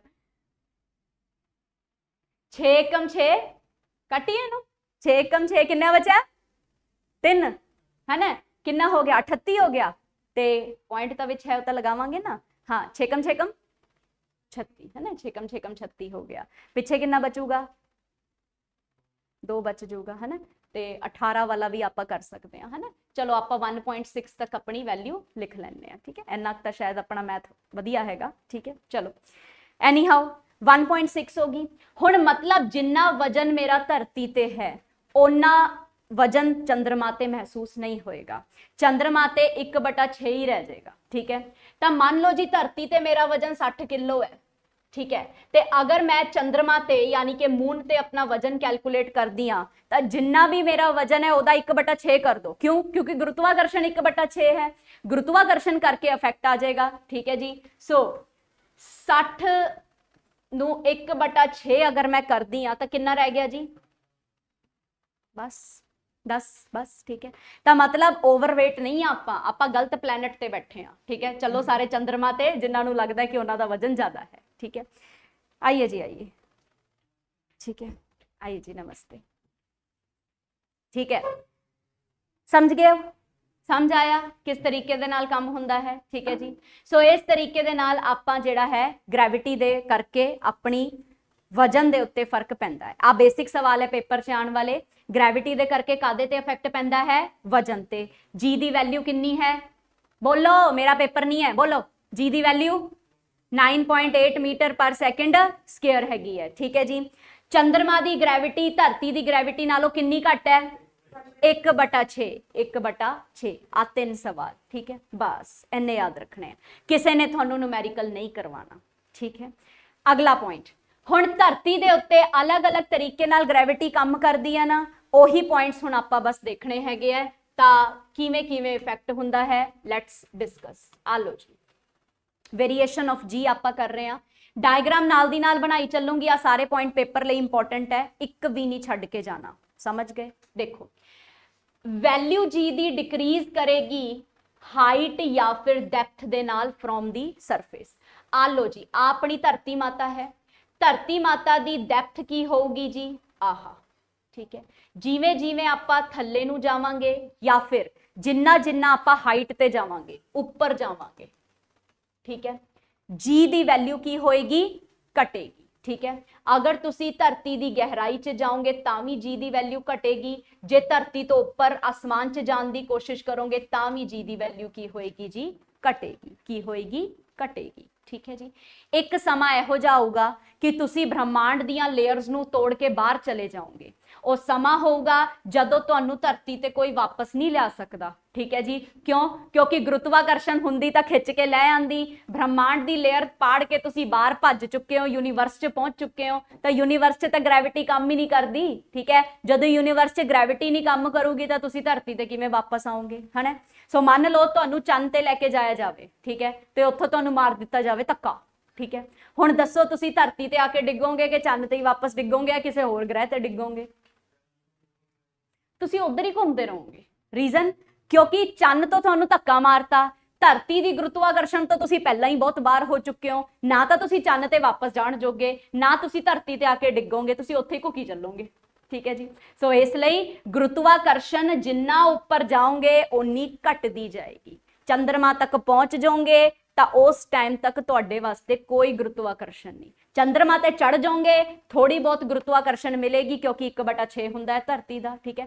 चंद्रमा तो भी गए तो फिर गए, ठीक है, फिर तुहानू लैके आना पऊगा धरती ते स्पेसशिप दे विच बिठा के, ठीक है। ऐ नहीं आंदे तुसी, समझे, ठीक है। दूजा पॉइंट, जी दी जिहड़ी वैल्यू हुंदी है वो पोल ते मैक्सीमम हुंदी है। हुण आ पुत्तर पोल हुंदे आ, नॉर्थ पोल हो गया, साउथ पोल हो गया। आपां सिद्धी बना ली अर्थ, वैसे अर्थ टेढ़ी हुंदी है माड़ी जी, ठीक है जी, आपां कीता सी ना ज्योग्राफी च, ठीक है। हुण नॉर्थ पोल ते भी मैक्सीमम है ते साउथ पोल ते भी मैक्सीमम है। उल्टा सोचो, मान लो जी मैं तुहानू पुछां कि अगर आपां पोल वल नू जाइए तां गुरुत्वाकर्षण वधेगी कि घटेगी, की होएगी? वधेगी यार, मैक्सीमम पोल दे उत्ते है, तो अगर तुसी पोल वल नू जाओगे तो वधेगी ना, ठीक है जी। तुसी पोल वल नू जाना है, आसमान च नहीं जाना। आसमान च जाना एक अलग कंसैप्ट है, पोल तक जाना एक अलग कंसैप्ट है। हाँ हाँ, वो तीर करके तुसी जेड़ा है कंफ्यूज हो गए होंगे, ठीक है जी। आपां पोल तक खड़े रहिए कि धरती दे पोल, आसमान ते जाण दा मतलब की है एवें नू जाना, धरती तो उपर नू जाना, ठीक है जी। ते आसमान तक जावांगे फिर तां घटूगी, पोल तक जाओगे खुंजिया तक, जिन्हों आप की कहने ध्रुव कहने पोल्स नू, है ना, ध्रुव तक जाओगे तो की होगी, इंक्रीज होगी, ठीक है जी। सो मैक्सीमम हुंदी है पोल ते, मिनीमम कित्थे हुंदी है? इक्वेटर ते। आ लो जी तुहाडी इक्वेटर भूमत रेखा जिन्हों तुसी कहने हो, आ लो जी भूमत रेखा दे उत्ते की हुंदी है, यह सब तो मिनीमम हुंदी है। अगेन सवाल पुठे तरीके नाल भी बन सकता है, पोल तो तुसी इक्वेटर वाल आ रहे हो तो घटेगी या वधेगी जी? घटेगी, घटदी घटदी इन्नी घट जाएगी कि इत्थे मिनीमम होएगी, ठीक है जी। तो इक्वेटर ते मिनीमम, पोल ते मैक्सीमम, ठीक है। अगला पॉइंट, जी ਦੀ ਵੈਲਿਊ ਡਿਕਰੀਜ਼ ਕਰੇਗੀ ਡਿਊ ਟੂ ਰੋਟੇਸ਼ਨ ਆਫ ਅਰਥ। ਅਗਰ ਅਰਥ ਰੋਟੇਟ ਕਰਦੀ ਹੈ, ਓਬਵੀਅਸਲੀ ਅਰਥ ਆ ਦੇਖੋ ਇਸ ਤਰੀਕੇ ਨਾਲ ਰੋਟੇਟ ਕਰਦੀ ਰਹਿੰਦੀ ਹੈ ਤਾਂ ਜੀ ਦੀ ਵੈਲਿਊ ਘਟਦੀ ਰਹਿੰਦੀ ਹੈ। ਇਸੇ ਕਰਕੇ ਤਾਂ ਯਾਰ ਵਜਨ ਅਲੱਗ-ਅਲੱਗ ਥਾਵਾਂ ਤੇ ਅਲੱਗ-ਅਲੱਗ ਨੋਟ ਹੁੰਦਾ ਹੈ, ਠੀਕ ਹੈ ਜੀ। ਜਿਹੜੇ ਵਧੀਆ ਡਾਕਟਰਸ ਹੁੰਦੇ ਆ ਨਾ, ਬੈਸਟ ਡਾਕਟਰਸ, ਉਹ ਬੰਦੇ ਦਾ ਸਿਰਫ ਵਜਨ ਨਹੀਂ ਤੋਲਦੇ, ਉਹ ਬੰਦੇ ਦਾ ਵਜਨ ਤੇ ਉਹਦੀ ਹਾਈਟ ਵੀ ਤੋਲਦੇ ਆ। ਫਿਰ ਇੱਕ ਫਾਰਮੂਲਾ ਲਗਾਉਂਦੇ ਆ ਤੇ ਉਸ ਫਾਰਮੂਲੇ ਦੇ ਨਾਲ ਜਿਹੜਾ ਹੈ ਬੰਦੇ ਦੇ ਸਰੀਰ ਦਾ BMI ਕੈਲਕੂਲੇਟ ਹੁੰਦਾ, ਜਿਹਨੂੰ ਕਹਿੰਦੇ ਆ ਬੋਡੀ ਮਾਸ ਇੰਡੈਕਸ। ਇਹ ਸਹੀ ਹੈਲਥ ਦੱਸਦਾ ਆਪਣੀ। ਅਗਰ ਆਪਣੀ ਹਾਈਟ ਦੇ ਅਕੋਰਡਿੰਗ ਆਪਣਾ ਕਿੰਨਾ ਵਜਨ ਹੋਣਾ ਚਾਹੀਦਾ, ਆਪਾਂ ਓਵਰਵੇਟ ਆ ਜਾਂ ਆਪਾਂ ਜ਼ਿਆਦਾ ਘੱਟ ਖਾਂਦੇ ਆ, ਪਤਲੇ ਹੈਗੇ ਆ, ਇਹ ਗੱਲਾਂ ਆਪਾਂ ਨੂੰ BMI ਨਾਲ ਪਤਾ ਲੱਗਦੀ ਹੈ। ਸੋ ਬੰਦੇ ਦਾ BMI ਜਿਹੜਾ ਹੈ ਉਹਦੀ ਅਸਲੀ ਹੈਲਥ ਇੰਡੀਕੇਸ਼ਨ ਹੈ। ਕੱਲਾ weight ਨਾਪ ਲਿਆ, BP ਨਾਪ ਲਿਆ, ਉਹਦੇ ਨਾਲ ਨਹੀਂ ਗੱਲ ਬਣਦੀ, ਜਿਹੜਾ ਕਿ ਡਾਕਟਰਸ ਕਰਦੇ ਹੈਗੇ ਆ, ਠੀਕ ਹੈ ਜੀ। ਚਲੋ ਨੈਕਸਟ ਪੁਆਇੰਟ। ਹਾਂ, ਜੀ ਦੀ ਵੈਲਿਊ ਡਿਕਰੀਜ਼ ਕਰੇਗੀ ਅਗਰ ਐਂਗੂਲਰ ਸਪੀਡ ਅਰਥ ਦੀ ਇੰਕਰੀਜ਼ ਕਰੇਗੀ ਅਤੇ ਇੰਕਰੀਜ਼ ਹੋਏਗੀ ਜੇ ਐਂਗੂਲਰ ਸਪੀਡ ਅਰਥ ਦੀ ਡਿਕਰੀਜ਼ ਹੋਏਗੀ, ਠੀਕ ਹੈ। ਹੁਣ ਇਹ ਐਂਗੂਲਰ ਸਪੀਡ ਕੀ ਬਲਾ ਹੈਗੀ ਹੈ? ਅਰਥ ਜਿਹੜੀ ਹੈ ਐਂਗਲ 'ਚ ਘੁੰਮਦੀ ਹੈ, ਠੀਕ ਹੈ। ਹੁਣ ਧਰਤੀ ਮਾਤਾ ਆਪਾਂ ਨੂੰ ਪਤਾ ਹੈ ਨਾ 23.5 ਡਿਗਰੀ ਤੇ ਟਿਲਟ ਹੈਗੀ ਹੈ, ਠੀਕ ਹੈ ਜੀ, ਤੇ ਇਹ ਇਸੇ ਦਿਸ਼ਾ ਦੇ ਵਿੱਚ ਐਵੇਂ ਘੁੰਮਦੀ ਹੈ। ਮੰਨ ਲਓ ਜੀ ਰੋਟੇਸ਼ਨ ਤੇਜ਼ ਕਰ ਦਈਏ, ਜੇ ਤੇਜ਼ ਕਰ ਦਈਏ ਤਾਂ ਜੀ ਕੀ ਹੋ ਜੂਗੀ? ਘਟ ਜੂਗੀ। ਜੇ ਰੋਟੇਸ਼ਨ ਸਲੋ ਕਰ ਦਈਏ ਤਾਂ ਆਪਣੀ ਜੀ ਜਿਹੜੀ ਹੈਗੀ ਆ ਇੰਕਰੀਜ਼ ਕਰ ਚੁੱਕੀ, ਠੀਕ ਹੈ। ਸੋ ਐਂਗੂਲਰ ਵੈਲੋਸਿਟੀ ਦੇ ਨਾਲ ਜਾਂ ਐਂਗੂਲਰ ਸਪੀਡ ਦੇ ਨਾਲ ਇੰਕਰੀਜ਼ ਜਾਂ ਡਿਕਰੀਜ਼ ਕਰੇਗੀ। ਤੁਸੀਂ ਸ਼ਾਰਟ ਕਰਕੇ ਲਿਖ ਲਈਓ, ਐਂਗੂਲਰ ਸਪੀਡ ਅਗਰ ਇੰਕਰੀਜ਼ ਹੁੰਦੀ ਹੈ ਤਾਂ ਗ੍ਰੈਵਿਟੀ ਜਿਹੜੀ ਹੈ ਡਿਕਰੀਜ਼ ਹੁੰਦੀ ਹੈ, ਠੀਕ ਹੈ। ਐਂਗੂਲਰ ਸਪੀਡ ਅਗਰ ਡਿਕਰੀਜ਼ ਹੁੰਦੀ ਹੈ ਤਾਂ ਗ੍ਰੈਵਿਟੀ ਇੰਕਰੀਜ਼ ਹੁੰਦੀ ਹੈ। ਦੈਟਸ ਇਟ, ਠੀਕ ਹੈ ਜੀ। ਸੋ ਇਹ ਸਾਰੇ ਸਵਾਲ ਇੰਪੋਰਟੈਂਟ ਹੈਗੇ ਆ। ਸੋ ਇਹ ਸਾਰੇ ਪੁਆਇੰਟ ਤਾਂ ਤੁਹਾਨੂੰ ਲਿਖਣੇ ਹੀ ਪੈਣੇ ਹੈਗੇ ਆ, ਇਹਦਾ ਹੋਰ ਕੋਈ ਆਪਸ਼ਨ ਆਪਣੇ ਕੋਲੇ ਨਹੀਂ ਹੈ, ਠੀਕ ਹੈ ਜੀ। ਡਨ। ਸੋ ਜੀ ਦੀ ਵੈਲਿਊ ਜਿਹੜੀ ਹੈਗੀ ਹੈ, ਮਾੜਾ ਪੰਜਾਬੀ ਚ ਵੀ ਦੱਸ ਦਿੰਨੀ ਆ ਤਾਂ ਕਿ ਤੁਹਾਨੂੰ ਸਮਝ ਆ ਜਾਏ, ਠੀਕ ਹੈ। ਧਰਤੀ ਦੀ ਸਤ੍ਹਾ ਤੋਂ ਉਚਾਈ ਜਾਂ ਡੂੰਘਾਈ ਨਾਲ ਜੀ ਦਾ ਮੁੱਲ ਘਟਦਾ ਹੈਗਾ, ਠੀਕ ਹੈ ਜੀ, ਵੈਲਿਊ ਘਟੇਗੀ। ਜੀ ਧਰੁਵ ਤੇ ਸਭ ਤੋਂ ਵੱਧ ਹੋਊਗਾ, ਭੂਮਧ ਰੇਖਾ ਤੇ ਸਭ ਤੋਂ ਘੱਟ ਹੋਊਗਾ, ਠੀਕ ਹੈ ਜੀ। ਧਰਤੀ ਦੇ ਘੁੰਮਣ ਕਾਰਨ ਜੀ ਘਟਦਾ ਹੈ। ਧਰਤੀ ਦੀ ਕੋਣੀ ਗਤੀ ਵੱਧਦੀ ਹੈ ਤਾਂ ਜੀ ਘਟਦਾ ਹੈ। ਧਰਤੀ ਦੀ ਕੋਣੀ ਗਤੀ ਘਟਦੀ ਹੈ ਤਾਂ ਜੀ ਵੱਧਦਾ ਹੈ, ਠੀਕ ਹੈ ਜੀ, ਠੀਕ ਹੈ। ਚਲੋ ਦੇਖੋ, ਸਮਝ ਆਵੇ ਨਾ ਆਵੇ, ਠੀਕ ਹੈ, ਮੈਂ ਤਾਂ ਆਪਣੇ ਵੱਲੋਂ ਪੂਰੀ ਕੋਸ਼ਿਸ਼ ਕੀਤੀ ਕਿ ਤੁਹਾਨੂੰ ਸਮਝ ਆਵੇ ਇਸ ਚੀਜ਼ ਦੇ ਬਾਰੇ, ਲੇਕਿਨ ਬਸ ਪੇਪਰ 'ਚ ਆਵੇਗਾ ਉਸ ਹਿਸਾਬ ਨਾਲ ਯਾਦ ਕਰ ਲਓ, ਠੀਕ ਹੈ, ਠੀਕ ਹੈ। ਕਿਉਂਕਿ ਸਾਇੰਸ ਬੈਕਗਰਾਉਂਡ ਵਾਲਿਆਂ ਨੂੰ ਤਾਂ 1 ਮਿੰਟ 'ਚ ਗੱਲ ਸਮਝ ਆਉਂਦੀ ਹੈ, ਜਿਨ੍ਹਾਂ ਦਾ ਸਾਇੰਸ ਬੈਕਗਰਾਉਂਡ ਨਹੀਂ ਹੁੰਦਾ ਨਾ। ਲੇਕਿਨ 10ਵੀਂ ਤੱਕ ਤਾਂ ਯਾਰ ਸਾਰਿਆਂ ਨੇ ਹੀ ਪੜ੍ਹਿਆ, ਉਹ ਅੱਡ ਗੱਲ ਹੈ ਕਿ ਤੁਸੀਂ ਕਲਾਸ 'ਚ ਪੜ੍ਹਦੇ ਨਹੀਂ ਸੀ ਚੱਜ ਨਾਲ, ਠੀਕ ਹੈ, ਤਾਂ ਉਹ ਅੱਡ ਗੱਲ ਹੈ, ਲੇਕਿਨ 10ਵੀਂ ਤੱਕ ਸਾਇੰਸ ਸਾਰਿਆਂ ਨੇ ਪੜ੍ਹੀ ਹੈ। ਇਸੇ ਲਈ ਐਗਜ਼ਾਮ 'ਚ ਸਾਇੰਸ ਆਉਂਦੀ ਹੈ। ਕੋਈ ਵੀ ਇਹੋ ਜਿਹਾ ਸਬਜੈਕਟ ਜਿਹੜਾ ਕਾਮਨਲੀ ਬੱਚਿਆਂ ਨੇ ਨਾ ਪੜਿਆ ਹੋਵੇ ਉਹ ਬੇਟਾ ਪੇਪਰ 'ਚ ਹੀ ਨਹੀਂ ਆਉਂਦਾ। ਫੋਰ ਐਗਜ਼ਾਮਪਲ +1 +2 ਦੇ ਵਿੱਚ ਅਸੀਂ ਮੈਥ ਦੇ ਵਿੱਚ ਹੱਲ ਕਰਦੇ ਸੀ ਡਿਫਰੈਂਸੀਏਸ਼ਨ ਇੰਟੀਗ੍ਰੇਸ਼ਨ, ਕਦੇ ਆਈ ਪੇਪਰ 'ਚ ਕਿ ਡਿਫਰੈਂਸੀਏਸ਼ਨ ਇੰਟੀਗ੍ਰੇਸ਼ਨ ਕਰੋ? ਹਾਲੇ ਤਾਂ ਤੁਹਾਡਾ ਆਹ 9.8/6 ਕਰ ਕੀਤਾ, ਤੁਹਾਡਾ ਆਨਸਰ ਨਹੀਂ ਆ ਰਿਹਾ ਸੀਗਾ। ਡਿਫਰੈਂਸੀਏਸ਼ਨ ਇੰਟੀਗ੍ਰੇਸ਼ਨ ਕਰਦੇ ਤਾਂ ਤੁਹਾਡੀ ਆਤਮਾ ਹੀ ਤੜਪ ਜਾਂਦੀ ਕਿ ਆ ਹੋ ਕੀ ਰਿਹਾ ਹੈਗਾ, ਸਾਨੂੰ ਤਾਂ ਸਮਝ ਹੀ ਨਹੀਂ ਆ ਰਿਹਾ ਹੈਗਾ, ਠੀਕ ਹੈ। ਸੋ ਇਸ ਲਈ 10ਵੀਂ ਲੈਵਲ ਤੱਕ ਦਾ ਪੇਪਰ 'ਚ ਆਏਗਾ ਤੇ 10ਵੀਂ ਦੀ ਕਿਤਾਬ 'ਚ ਇਹ ਲਿਖਿਆ ਹੈ ਪੁਆਇੰਟ, ਠੀਕ ਹੈ ਜੀ। ਸੋ ਯਾਦ ਰੱਖਣਾ ਜੀ, ਇਹ ਪੁਆਇੰਟ ਜ਼ਰੂਰੀ ਹੈ, ਠੀਕ ਹੈ। ਚਲ ਅਗਲੀ ਚੀਜ਼ ਅੱਗੇ ਦੇਖੋ ਜਨਾਬ ਕੀ ਹੈ। ਹਾਂ, ਹੁਣ ਲਿਫਟ ਦੇ ਵਿੱਚ ਆਪਾਂ ਗੱਲ ਕਰਨ ਜਾ ਰਹੇ ਹਾਂ। ਤੁਸੀਂ ਆ ਪੂਰੀ ਚੀਜ਼ਾਂ ਨੋਟ ਨਹੀਂ ਕਰਨੀ, ਮੈਂ ਤੁਹਾਨੂੰ ਡਾਇਗਰਾਮ ਬਣਾ ਕੇ ਦਿਖਾ ਰਹੀ ਹਾਂ, ਤੁਸੀਂ ਉਹ ਨੋਟ ਕਰਨਾ ਹੈ, ਠੀਕ ਹੈ ਜੀ। ਦੇਖੋ ਲਿਫਟ ਹੁੰਦੀ ਹੈ ਨਾ ਆਪਣੀ, ਲਿਫਟ ਵਾਲਾ ਸਵਾਲ ਪੇਪਰ ਦੇ ਵਿੱਚ ਜ਼ਰੂਰ ਆਉਂਦਾ ਹੁੰਦਾ ਹੈ, ਠੀਕ ਹੈ ਜੀ। ਇੱਕ ਤਾਂ ਹੈ ਜਨਾਬ ਲਿਫਟ ਉੱਪਰ ਜਾ ਰਹੀ ਹੈ, 2-3 ਕੰਡੀਸ਼ਨਸ ਹੈ, ਆਪਾਂ ਪਹਿਲਾਂ ਕੰਡੀਸ਼ਨਸ ਲਿਖ ਲਈਏ। ਇੱਕ ਤਾਂ ਲਿਫਟ ਉੱਪਰ ਜਾ ਰਹੀ ਹੈ ਤੇ ਇੱਕ ਲਿਫਟ ਜਿਹੜੀ ਹੈਗੀ ਹੈ ਥੱਲੇ ਜਾ ਰਹੀ ਹੈ। ਕਦੇ ਕਦੇ ਲਿਫਟ ਕਿਤੇ ਨਹੀਂ ਜਾ ਰਹੀ, ਲਿਫਟ ਖੜੀ ਹੈ, ਠੀਕ ਹੈ ਜੀ। ਲਿਫਟ ਦੇ ਅੰਦਰ ਜੋ ਬੰਦਾ ਹੈ, ਇਹੀ ਬੰਦਾ ਜਦੋਂ ਲਿਫਟ ਦੇ ਬਾਹਰ ਸੀਗਾ ਤਾਂ ਇਹਦੇ ਵਜਨ ਦੇ ਵਿੱਚ ਤੇ ਉਹਦੇ ਅੰਦਰ ਵਾਲੇ ਵਜਨ 'ਚ ਫਰਕ ਹੋਏਗਾ, ਠੀਕ ਹੈ। ਅਗਰ ਕੋਈ ਵਜਨ ਇਹਦੇ ਬਾਹਰ ਖੜੇ ਦਾ ਬੰਦੇ ਦਾ ਹੈ ਤਾਂ ਇਸ ਨੂੰ ਆਪਾਂ ਕਵਾਂਗੇ ਟਰੂ weight, ਸੱਚਾ ਵਜਨ ਇਹਦਾ ਇਹੀ ਹੈ, ਟਰੂ weight, ਠੀਕ ਹੈ। ਅਗਰ ਅੰਦਰ ਖੜਾ ਹੈ ਬੰਦਾ ਤਾਂ ਇਹਨੂੰ ਆਪਾਂ ਕੀ ਕਵਾਂਗੇ? ਐਪਰੈਂਟ weight, ਕਿਉਂਕਿ ਐਪਰੈਂਟ ਸ਼ਬਦ ਦਾ ਮਤਲਬ ਹੁੰਦਾ ਹੈ ਜਿਹੜਾ ਸਿਰਫ ਮਹਿਸੂਸ ਹੋ ਰਿਹਾ ਹੈ, ਐਕਚੁਅਲ 'ਚ ਨਹੀਂ ਹੈ, ਸਿਰਫ ਮਹਿਸੂਸ ਹੋ ਰਿਹਾ ਹੈ, ਠੀਕ ਹੈ। ਤਾਂ ਅੰਦਰ ਲਿਫਟ ਦੇ ਅੰਦਰ ਬੰਦੇ ਨੂੰ ਜਿਹੜਾ ਹੈ ਵਜਨ ਘੱਟ ਮਹਿਸੂਸ ਹੁੰਦਾ ਹੈ, ਲਿਫਟ ਤੋਂ ਬਾਹਰ ਉਹਦਾ ਸੱਚਾ ਵਜਨ ਹੁੰਦਾ ਹੈ, ਠੀਕ ਹੈ ਜੀ। ਸੋ ਇਸ ਚੀਜ਼ ਨੂੰ ਆਪਾਂ ਕਰੀਏ, ਅਗਰ ਤੁਹਾਡੀ ਲਿਫਟ ਸਟੇਸ਼ਨਰੀ ਹੈ ਜਾਂ ਫਿਰ यूनीफॉर्म स्पीड ਦੇ ਨਾਲ ਉੱਪਰ ਜਾਂ ਥੱਲੇ ਜਾ ਰਹੀ ਹੈ। यूनीफॉर्म ਦਾ ਮਤਲਬ ਹੁਣ ਸਮਝ ਆ ਗਿਆ ਨਾ, ਦਿਮਾਗ 'ਚ ਬੈਠਾ ਹੈ ਨਾ ਕਿ ਉਹਦੀ ਸਮੇਂ ਦੇ ਹਿਸਾਬ ਨਾਲ ਕੋਈ ਵੀ ਚੇਂਜ ਨਹੀਂ ਹੋ ਰਿਹਾ, ਜਿਹੋ ਜਿਹਾ ਸਮਾਂ ਉਹੋ ਜੀ ਉਹਦੀ ਗਤੀ, ਉਹ ਹੁੰਦੀ ਹੈ यूनीफॉर्म स्पीड। ठीक है, ਤਾਂ ਅਗਰ ਤਾਂ ਬੇਟਾ ਲਿਫਟ ਸਟੇਸ਼ਨਰੀ ਹੈ ਯਾਨੀ ਕਿ ਖੜੀ ਹੈ ਆਪਦੀ ਜਗ੍ਹਾ ਤੇ, ਜਾਂ ਉਹ ਉੱਪਰ ਥੱਲੇ ਮੂਵ ਕਰ ਰਹੀ ਹੈਗੀ ਹੈ ਬਿਲਕੁਲ ਸੇਮ ਗਤੀ ਦੇ ਨਾਲ, ਕੁਝ ਨਹੀਂ ਬਦਲ ਰਿਹਾ। ਠੀਕ ਹੈ, ਤਾਂ ਇਹੋ ਜੀ ਕੰਡੀਸ਼ਨ 'ਚ ਐਪਰੈਂਟ weight ਜਿਹੜਾ ਹੋਊਗਾ ਉਹ ਟਰੂ weight ਦੇ ਬਰਾਬਰ ਹੋਏਗਾ। ਠੀਕ ਹੈ ਜੀ, ਤਾਂ ਤੁਸੀਂ ਕੀ ਕਰਨਾ ਹੈ, ਸਿੰਪਲ ਐਵੇਂ ਇੱਕ ਲਿਫਟ ਬਣਾਓ। ਠੀਕ ਹੈ, ਲਿਫਟ ਦੇ ਵਿੱਚ ਇੱਕ ਬੰਦਾ ਖੜਾ ਕਰ ਲਓ। ਠੀਕ ਹੈ ਜੀ, ਹੁਣ ਇਹ ਵਾਲਾ ਜਿਹੜਾ ਬੰਦਾ ਹੈਗਾ ਇਹ यूनीफॉर्म स्पीड ਨਾਲ ਜਾਂ ਤਾਂ ਉੱਪਰ ਜਾ ਰਿਹਾ ਹੈ, ਜਾਂ ਫਿਰ ਲਿਫਟ ਥੱਲੇ ਜਾ ਰਹੀ ਹੈ, ਜਾਂ ਇਹ ਸਟੇਸ਼ਨਰੀ ਹੈ। ਸਟੇਸ਼ਨਰੀ ਦਾ ਸਿੰਬਲ ਐ ਲਗਾ ਲਓ, ਇਹ ਐਵੇਂ ਖੜੀ ਹੈ। ਠੀਕ ਹੈ, ਤਾਂ ਇਹੋ ਜੀ ਸਥਿਤੀ ਦੇ ਵਿੱਚ ਜਿਹੜਾ ਐਪਰੈਂਟ weight ਹੋਏਗਾ ਉਹ ਟਰੂ weight ਦੇ ਬਰਾਬਰ ਹੋਏਗਾ, कोई फर्क नहीं पड़ेगा, कोई बदलाव नहीं आएगा। ठीक है जी, एपरेंट वेट ट्रू वेट दे बराबर। ठीक है,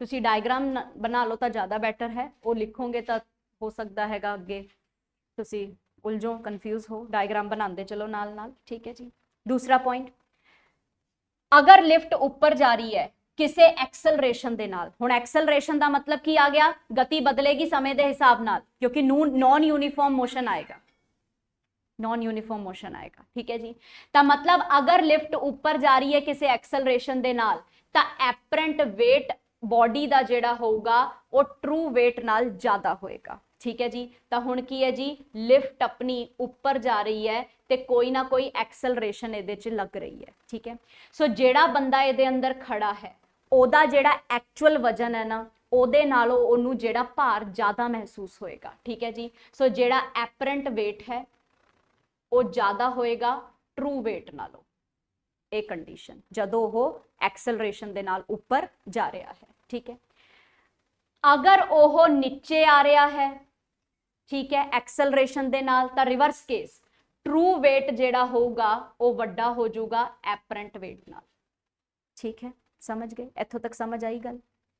ठीक है, सो माड़ा जिहा साफ साफ करके लिख लईए।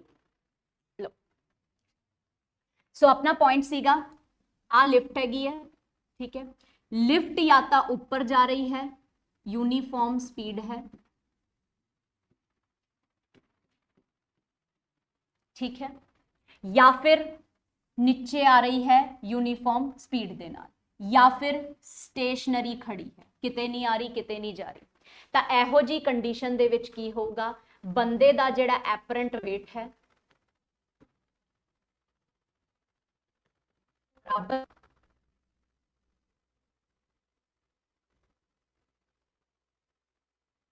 ਪਹਿਲਾਂ ਐਪਰੈਂਟ weight ਕੀ ਹੈਗਾ, ਜਿਹੜਾ ਲਿਫਟ 'ਚ ਚੜਨ ਤੋਂ ਬਾਅਦ ਮਹਿਸੂਸ ਹੋ ਰਿਹਾ ਹੈ। ਤਾਂ ਹਲੇ ਤਾਂ ਜਾਂ ਤਾਂ ਲਿਫਟ ਖੜੀ ਹੈ ਜਾਂ ਸੇਮ ਵੈਲੋਸਿਟੀ ਨਾਲ, ਸੇਮ ਸਪੀਡ ਨਾਲ ਉੱਪਰ ਜਾਂ ਥੱਲੇ ਜਾ ਰਹੀ ਹੈ, ਤਾਂ ਇਹੋ ਜਿਹੀ ਸਥਿਤੀ 'ਚ ਬਰਾਬਰ ਰਹੂਗਾ, ਉਹਨੂੰ ਕੋਈ ਫਰਕ ਹੀ ਨਹੀਂ ਮਹਿਸੂਸ ਹੋਣਾ। ਠੀਕ ਹੈ ਜੀ, ਜਿਹੜਾ ਕਿ ਆਪਣੇ ਨਾਲ ਹੁੰਦਾ ਹੈ ਜਦੋਂ ਵੀ ਆਪਾਂ ਲਿਫਟ 'ਚ ਜਾਂਦੇ ਹਾਂ। ਠੀਕ ਹੈ ਜੀ, ਦੂਜੀ ਕੰਡੀਸ਼ਨ, ਹੁਣ ਇੱਕ ਲਿਫਟ ਦੇ ਵਿੱਚ ਬੰਦਾ ਖੜਾ ਹੈ।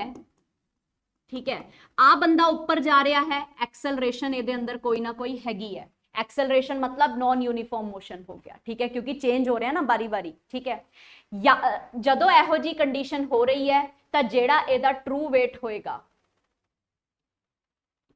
ओहो एपरेंट नालों घट होएगा, है ना, यही पढ़िया सी ना, एपरेंट दा ज्यादा होएगा। ठीक है जी, दूजी कंडीशन सेम आही बंदा हैगा। ठीक है, एक्सेलरेशन दे नाल थल्ले आ रहा है। ठीक है जी, ਤਾਂ ਇਹੋ ਜੀ ਕੰਡੀਸ਼ਨ ਦੇ ਵਿੱਚ ਜਿਹੜਾ ਇਹਦਾ ਟਰੂ weight ਹੋਏਗਾ ਉਹ ਜ਼ਿਆਦਾ ਹੋਏਗਾ ਐਪਰੈਂਟ weight ਨਾਲੋਂ।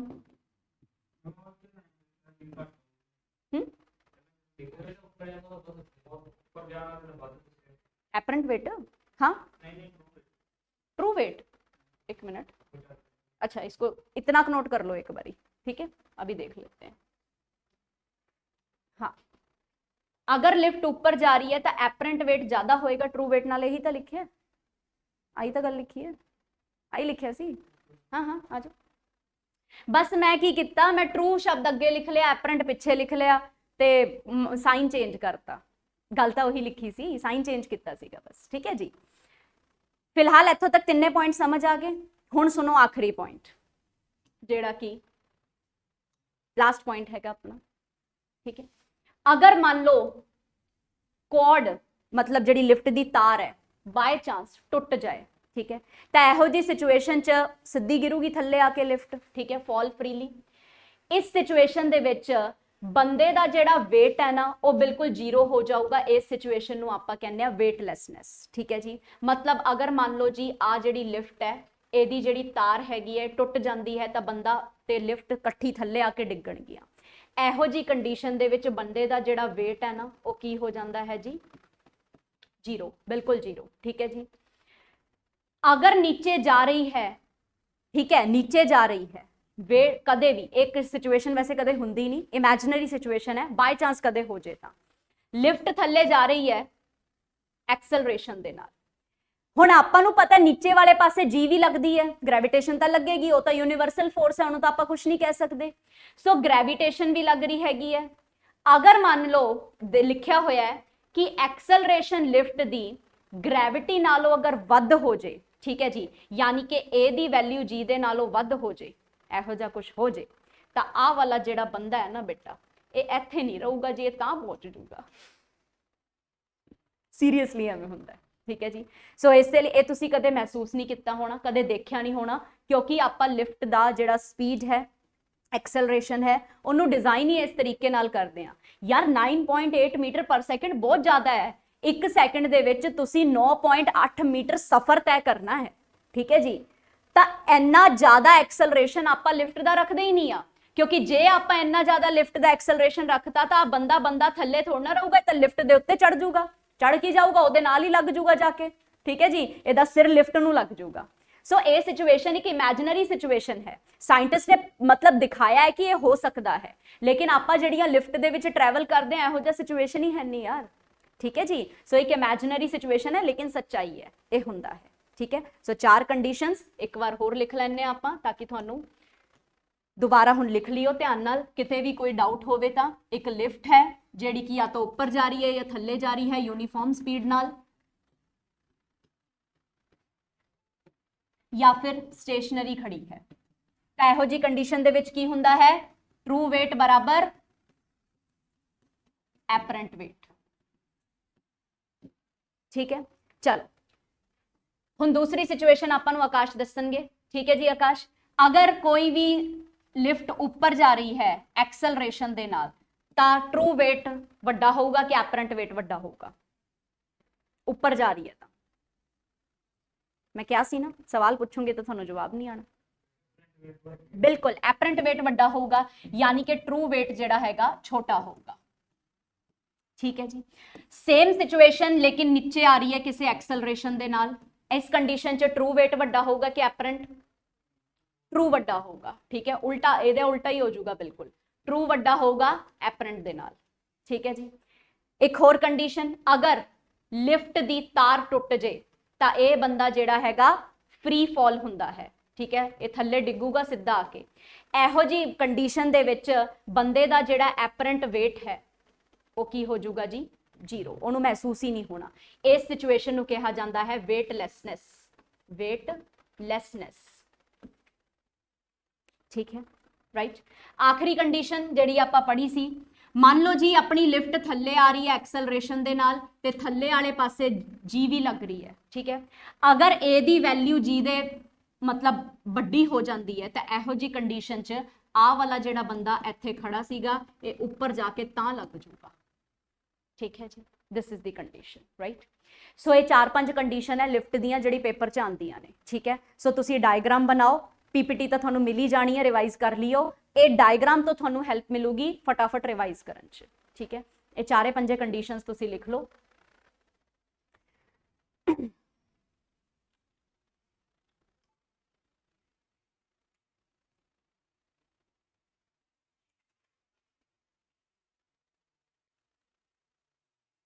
ठीक है जी, डन है।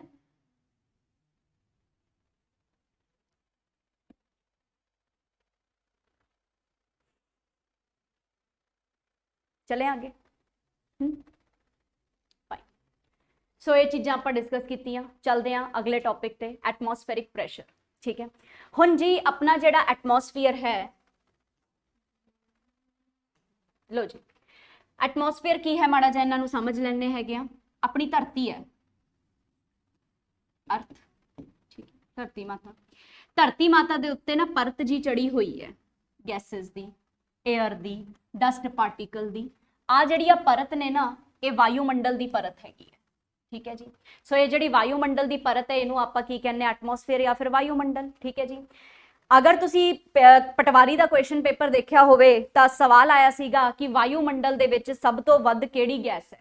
सब तो वध नाइट्रोजन है। ठीक है जी, सो ये जिहड़ा अपना एटमोसफीयर है या फिर वायुमंडल है, इस 78% ता जिहड़ी है नाइट्रोजन है, 21% इहदे च ऑक्सीजन है। ठीक है, 0.03% इहदे च कार्बन है, कार्बन डाइऑक्साइड CO2। ठीक है, ਉਹ ਵੀ जिन्ना ਆਪਾਂ कार्बन अजकल फैलाई जाने 0.05 ਤੇ ਗੱਡੀ ਪਹੁੰਚੀ ਹੋਈ है अपनी। ठीक है, चलो लेकिन 0.03 लिखने 1% तो भी घट अपने कोले इनर्ट गैसेस बन जांदियां ने। ठीक है जी, सो इस तरीके दे नाल अपने कोले वायुमंडल दी इन्नी सारी कंपोजिशन हुंदी है। सो वायुमंडल की हैगा? गैसेस, एयर, डस्ट पार्टिकल, इन्हां दा कंबीनेशन। ठीक है, इनफैक्ट अगर तुसी एक गल दे उत्ते सच्चाई मन के देखो तो ग्रह तो होर भी हैगे सारे। अगर किसी ग्रह ते लाइफ पॉसीबल हुई है ना, तो इस वायुमंडल करके। तुसी सोचो कि आ जिहड़ी वायुमंडल दी परत है ना, ये अपनी धरती ते आने वालियां सूर्य दी किरणां नूं वापस ही भेज दिंदी है। अपनी धरती ते 100% सूर्य दी किरण आने की कोशिश करती है, जिहदे च अपनी धरती तक पहुंचते पहुंचते कल्ली 17% रह जाती है। हीट बजट आपां इहनूं कहने हुन्ने आ। बाकी सारी जिहड़ी हैगी है वापस वायुमंडल दे विच पहुंच जाती हैगी है। सो ये 17% दे विच तुसीं जून जुलाई के महीने च हाय तौबा मचा दिंदे हो, इन्नी गर्मी हैगी। अफ्रीका वाले काले बेचारे जले भुने हुए है जमा। ठीक है जी, सोचो जे 100% गिर जाती अपने उत्ते तो अपने दा रोस्टेड चिकन बन जाते 2 दिनों के विच ही, आपां तां खत्म ही हो जाना सीगा। मतलब धरती ते अगर सर्वाइवल पॉसीबल है, लाइफ है, तो बेटा एटमोसफीयर पिछे है, इहदे करके है। सो एटमोसफीयर बचाना अपने लिए जरूरी है। ठीक है जी, नाउ हुण वायुमंडल दी जिहड़ी मतलब ये लेयर्स हैगियां ने, 5 लेयर हुंदियां ने, ये पेपर च आउणगियां कि किहड़ी लेयर दा की काम है। ठीक है, पहली लेयर नूं आपां कहने आ ट्रोपोस्फीयर। आ वाली आ पहली लेयर है, इहदा नाम है ट्रोपोस्फीयर। ठीक है जी, ट्रोपोस्फीयर, पंजाबी च भी ट्रोपोस्फीयर। ठीक है जी, दूजी स्ट्रैटोस्फीयर। ठीक है, तीसरी मीजोस्फीयर, चौथी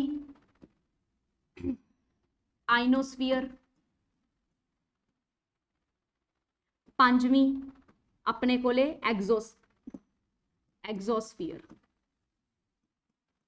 ते एग्जोस्फीयर तो बाद ब्रह्मांड शुरू हो जाता है, यूनीवर्स शुरू हो जाता है। ठीक है जी, पहली जिहड़ी अपनी लेयर हैगी है ट्रोपोस्फीयर, इहदे विच की हुंदा है, जिन्ने भी बदल बनने हैं, जिन्नी भी बारिश होनी है, तुहानू आ सवाल आने पेपर च। ठीक है जी, तुसी बस ट्रोपोस्फीयर देख के समझो, बदल होना, बारिश आना, बिजली चमकनी, या जिन्ने भी मतलब हुंदे आ ना क्लाइमेट दे विच कांड, ये सारे इस चीज हो रहे हैं। हुणे वो तूफान जिहड़ा साइक्लोन मोचा करके बड़ा होया होया ना फेमस, अपने मिजोरम नू भी हिट कर चुकिया है। पढ़ते तो होंगे नहीं तुसी न्यूज़ वगैरह। ठीक है, चलो ਤਾਂ ਜਿਹੜਾ ਮੋਚਾ ਹੈਗਾ ਉਹ ਬਹੁਤ ਜ਼ਿਆਦਾ ਮਤਲਬ ਅਗਰੈਸਿਵ ਤਰੀਕੇ ਦੇ ਨਾਲ ਕੱਲ 270 ਘਰ ਤਬਾਹ ਕਰ ਚੁੱਕਿਆ ਹੈਗਾ ਆਪਣੇ ਮਿਜ਼ੋਰਮ ਤੇ। ਠੀਕ ਹੈ, ਵਿਚਾਰੇ ਉਹ ਪਹਿਲਾਂ ਹੀ ਛੋਟੇ ਜਿਹੇ ਹੈਗੇ ਆਪਣੇ ਨਾਰਥ ਈਸਟ ਵਾਲੇ, ਉਹੀ ਤਬਾਹ ਹੋ ਰਹੇ ਆ। ਹੁਣ ਉੱਥੋਂ ਐਵੇਂ ਐਂਟਰ ਕਰੂਗਾ। ਠੀਕ ਹੈ ਜੀ, ਸੋ ਕਹਿਣ ਦਾ ਮਤਲਬ ਕੀ ਹੈ ਕਿ ਆਪਣੇ ਕੋਲੇ ਵੀ ਜਿਹੜਾ ਕਲਾਈਮੇਟ ਚੇਂਜ ਹੁੰਦਾ ਰਹਿੰਦਾ ਨਾ, ਕਦੇ ਹਨੇਰੀ ਚੱਲਦੀ ਰਹਿੰਦੀ ਹੈਗੀ ਹੈ, ਆਹ ਚੀਜ਼ਾਂ ਹੁੰਦੀਆਂ, ਇਹ ਸਭ ਕੁਝ ਕਲਾਈਮੇਟ ਦੇ ਵਿੱਚ ਜੋ ਚੇਂजेस ਆ ਰਹੇ ਆ ਨਾ, ਉਹ ਤੁਹਾਨੂੰ ਪਹਿਲੀ ਲੇਅਰ 'ਚ ਹੀ ਮਹਿਸੂਸ ਹੁੰਦੇ ਆ।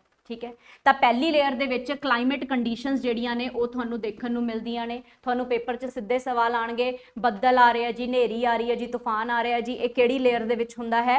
ट्रोपोस्फीयर। ट्रोपोस्फीयर तो उपर ये सब कुछ नहीं हुंदा। ट्रोपोस्फीयर तो उपर है स्ट्रैटोस्फीयर। स्ट्रैटोस्फीयर दे विच आ चीज़ां नहीं हुंदियां, इसे करके इत्थे आपां जहाज उड़ाने आ, एरोप्लेन्स। किनू? ਹਾਂ ਹੁੰਦਾ ਹੋਊਗਾ ਫਿਰ ਸਟ੍ਰੈਟੋਸਫੀਅਰ, ਠੀਕ ਹੈ ਜੀ। ਮੈਨੂੰ ਪੰਜਾਬੀ ਦੇ ਵਿੱਚ ਤਾਂ ਸੀਰੀਅਸਲੀ ਹਾਲੇ ਤੱਕ ਤਾਂ ਜਦੋਂ ਟਰਾਂਸਲੇਟ ਕੀਤਾ ਸਟ੍ਰੈਟੋਸਫੀਅਰ ਹੀ ਆਇਆ ਇਹ, ਠੀਕ ਹੈ ਜੀ। ਹਾਂ ਹਿੰਦੀ 'ਚ ਦੇਖ ਲਾਂਗੇ ਆਪਾਂ, ਹਿੰਦੀ 'ਚ ਅਲੱਗ ਹੁੰਦੇ ਆ ਕਿਉਂਕਿ ਪੰਜਾਬੀ ਦੇ ਵਿੱਚ ਐਂ ਹੁੰਦਾ ਹੈਗਾ, ਠੀਕ ਹੈ। ਇਹ ਡਾਇਗਰਾਮ ਲਗਾਉਂਗੀ ਨਾ ਉਸ ਦਿਨ ਤੁਹਾਨੂੰ ਪੰਜਾਬੀ ਦੇ ਵਿੱਚ ਵੀ ਮਿਲ ਜੂਗਾ, ਮਤਲਬ ਹਿੰਦੀ 'ਚ ਮਿਲੂਗਾ, ਪੰਜਾਬੀ 'ਚ ਤਾਂ ਨਹੀਂ ਮਿਲਦਾ, ਠੀਕ ਹੈ। ਹੁਣ ਸਟ੍ਰੈਟੋਸਫੀਅਰ ਦੇ ਵਿੱਚ ਆਪਾਂ ਐਰੋਪਲੇਨ ਵਗੈਰਾ ਉਡਾਉਂਦੇ ਆ, ਠੀਕ ਹੈ ਜੀ। ਸਟ੍ਰੈਟੋਸਫੀਅਰ ਦੇ ਉੱਪਰ ਇੱਕ ਛੋਟੀ ਜਿਹੀ ਲੇਅਰ ਚੜੀ ਹੁੰਦੀ ਹੈ ਜਿਹਨੂੰ ਆਪਾਂ ਕਹਿੰਦੇ ਆ ਓਜ਼ੋਨ। ਓਜ਼ੋਨ ਲੇਅਰ ਜਿਹੜੀ ਹੈਗੀ ਆਪਾਂ ਨੂੰ ਅਲਟਰਾ ਵਾਇਲਟ ਰੇਜ਼ ਤੋਂ ਬਚਾਉਂਦੀ ਹੈਗੀ ਹੈ, ਪੈਰਾਮੈਂਗਨੀ ਕਿਰਨਾਂ ਤੋਂ ਬਚਾਉਂਦੀ ਹੈਗੀ ਹੈ, ਠੀਕ ਹੈ ਜੀ, ਸੂਰਜ ਵੱਲੋਂ। ਮੀਜ਼ੋਸਫੀਅਰ ਦੇ ਵਿੱਚ ਜਿਹੜਾ ਹੈਗਾ ਕੁਝ ਖਾਸ ਹੈ ਨਹੀਂ ਇੱਥੇ, ਵੈਸੇ ਮੀਟਿਓਰਸ ਬਰਨ ਹੋਣੇ ਸ਼ੁਰੂ ਹੁੰਦੇ ਹੈਗੇ ਆ, ਲੇਕਿਨ ਫਿਲਹਾਲ ਪੜਨ ਦੀ ਜ਼ਰੂਰਤ ਨਹੀਂ। ਆਇਨੋਸਫੀਅਰ ਜਾਂ ਫਿਰ ਇਹਨੂੰ ਥਰਮੋਸਫੀਅਰ ਕਿਹਾ ਜਾਂਦਾ ਹੈ। ਇਹਦੇ ਵਿੱਚ ਬੇਟਾ ਰੇਡੀਓ ਕਮਿਊਨੀਕੇਸ਼ਨ ਹੁੰਦਾ ਹੈ, ਜਿੰਨਾ ਵੀ ਤੁਸੀਂ ਰੇਡੀਓ ਟੈਲੀਕਾਸਟ ਸੁਣਦੇ ਹੋ ਨਾ, ਆਕਾਸ਼ਵਾਣੀ, ਇਹ ਆਕਾਸ਼ਵਾਣੀ ਇਸੇ ਲੇਅਰ ਤੋਂ ਆਉਂਦੀ ਹੈ, ਠੀਕ ਹੈ। ਤਾਂ ਰੇਡੀਓ ਵਾਲਾ ਜਿਹੜਾ ਸਾਰਾ ਕੰਮ ਹੈ ਇੱਥੋਂ ਹੀ ਹੁੰਦਾ ਹੈਗਾ। ਐਗਜ਼ੋਸਫੀਅਰ ਦੇ ਵਿੱਚ ਕੁਝ ਪੜਨ ਦੀ ਜ਼ਰੂਰਤ ਨਹੀਂ ਹੈ, 400 ਡਿਗਰੀ ਸੈਲਸੀਅਸ ਤੱਕ ਦਾ ਟੈਂਪਰੇਚਰ ਹੈਗਾ, ਸਭ ਕੁਝ ਜਲ ਬੁਨ ਕੇ ਰਾਖ ਹੈਗਾ, ਉਸ ਤੋਂ ਉੱਪਰ ਜਿਹੜਾ ਹੈ ਕੀ ਹੈ, ਬ੍ਰਹਮੰਡ ਹੈ, ਠੀਕ ਹੈ। ਸੋ ਬੇਸਿਕਲੀ ਤੁਹਾਨੂੰ 3 ਲੇਅਰ ਦੇ ਸਵਾਲ ਪੇਪਰ ਦੇ ਵਿੱਚ ਆਣੇ ਹੈਗੇ ਆ।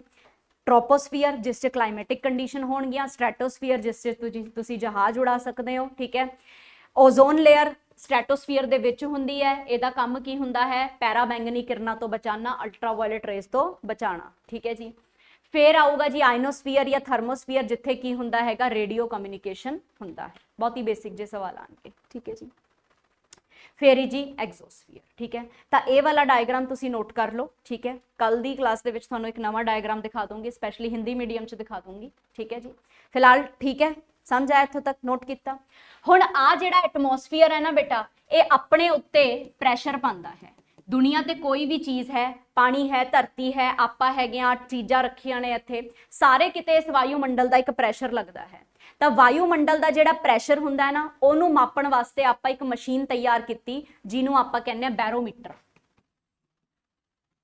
ਬੈਰੋਮੀਟਰ ਐਟਮੋਸਫੇਰਿਕ ਪ੍ਰੈਸ਼ਰ ਮਾਪਦਾ ਹੈ। ਇਸ ਦੇ ਪ੍ਰੈਸ਼ਰ ਮਾਪਣ ਦੇ ਕਰਕੇ ਹੀ ਆਪਾਂ ਨੂੰ ਆਪਣੇ मौसम विभाग वालों जानकारी मिलती है। वैदर रिपोर्ट पढ़ते हो ना तुसी, अजकल तो फोन ते 1 मिनट च आ जाती हैगी है, अज गर्मी पऊगी जी, अज ठंड पऊगी जी, अज मीह दे चांसेस है, ये सब कुछ इस बैरोमीटर के करके पता चलता है, क्योंकि एटमोसफेयर का प्रैशर ही आपां नूं सारी चीज़ां दसदा है, ठीक है जी।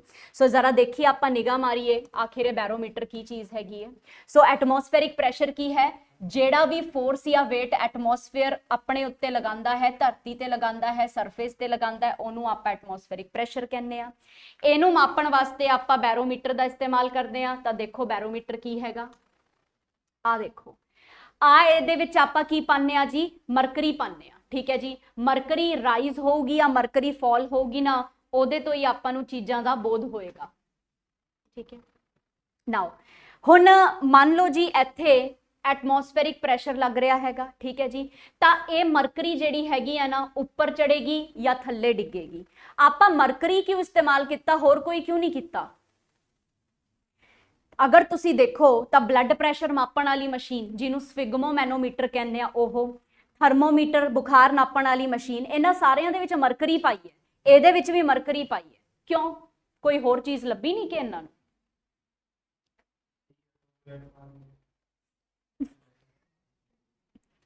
ठीक है।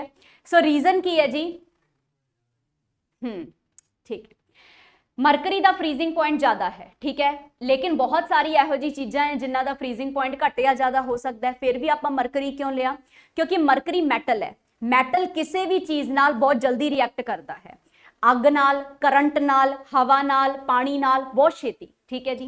तो मैटल इहो जिहा है जिहड़ा कि रूम टैंपरेचर ते लिक्विड फॉर्म च रहिंदा है। सो मरकरी यानी कि पारा जिहड़ा है ना, लिक्विड रहिंदा हैगा, राइट। हुण मरकरी या पारा जिहड़ा है, इहनूं माड़ा जिहा टैंपरेचर उपर हो जाए ना, ये नाल दी नाल उपर चढ़ जाता है, माड़ा जिहा प्रैशर वध जाए ये उपर चढ़ जाता है, प्रैशर घट जाए थल्ले बैठ जाता है, ठीक है। इहदे करके आपां जिहड़ा हैगा पारे का इस्तेमाल करते हैं इन्हां सारियां चीज़ां च। पारे नूं अगर फ्रीज करना है ना, तो उहदे वास्ते तुहानूं -117 120 डिग्री जिहड़ा हैगा लैके जाना पऊगा। एडी ठंड तो अपने पैंदी होई नहीं, ठीक है जी, दुनिया ते ही किते नहीं पैंदी है। सो इस करके माइनस दे विच आपां नूं कोई दिक्कत ना होवे।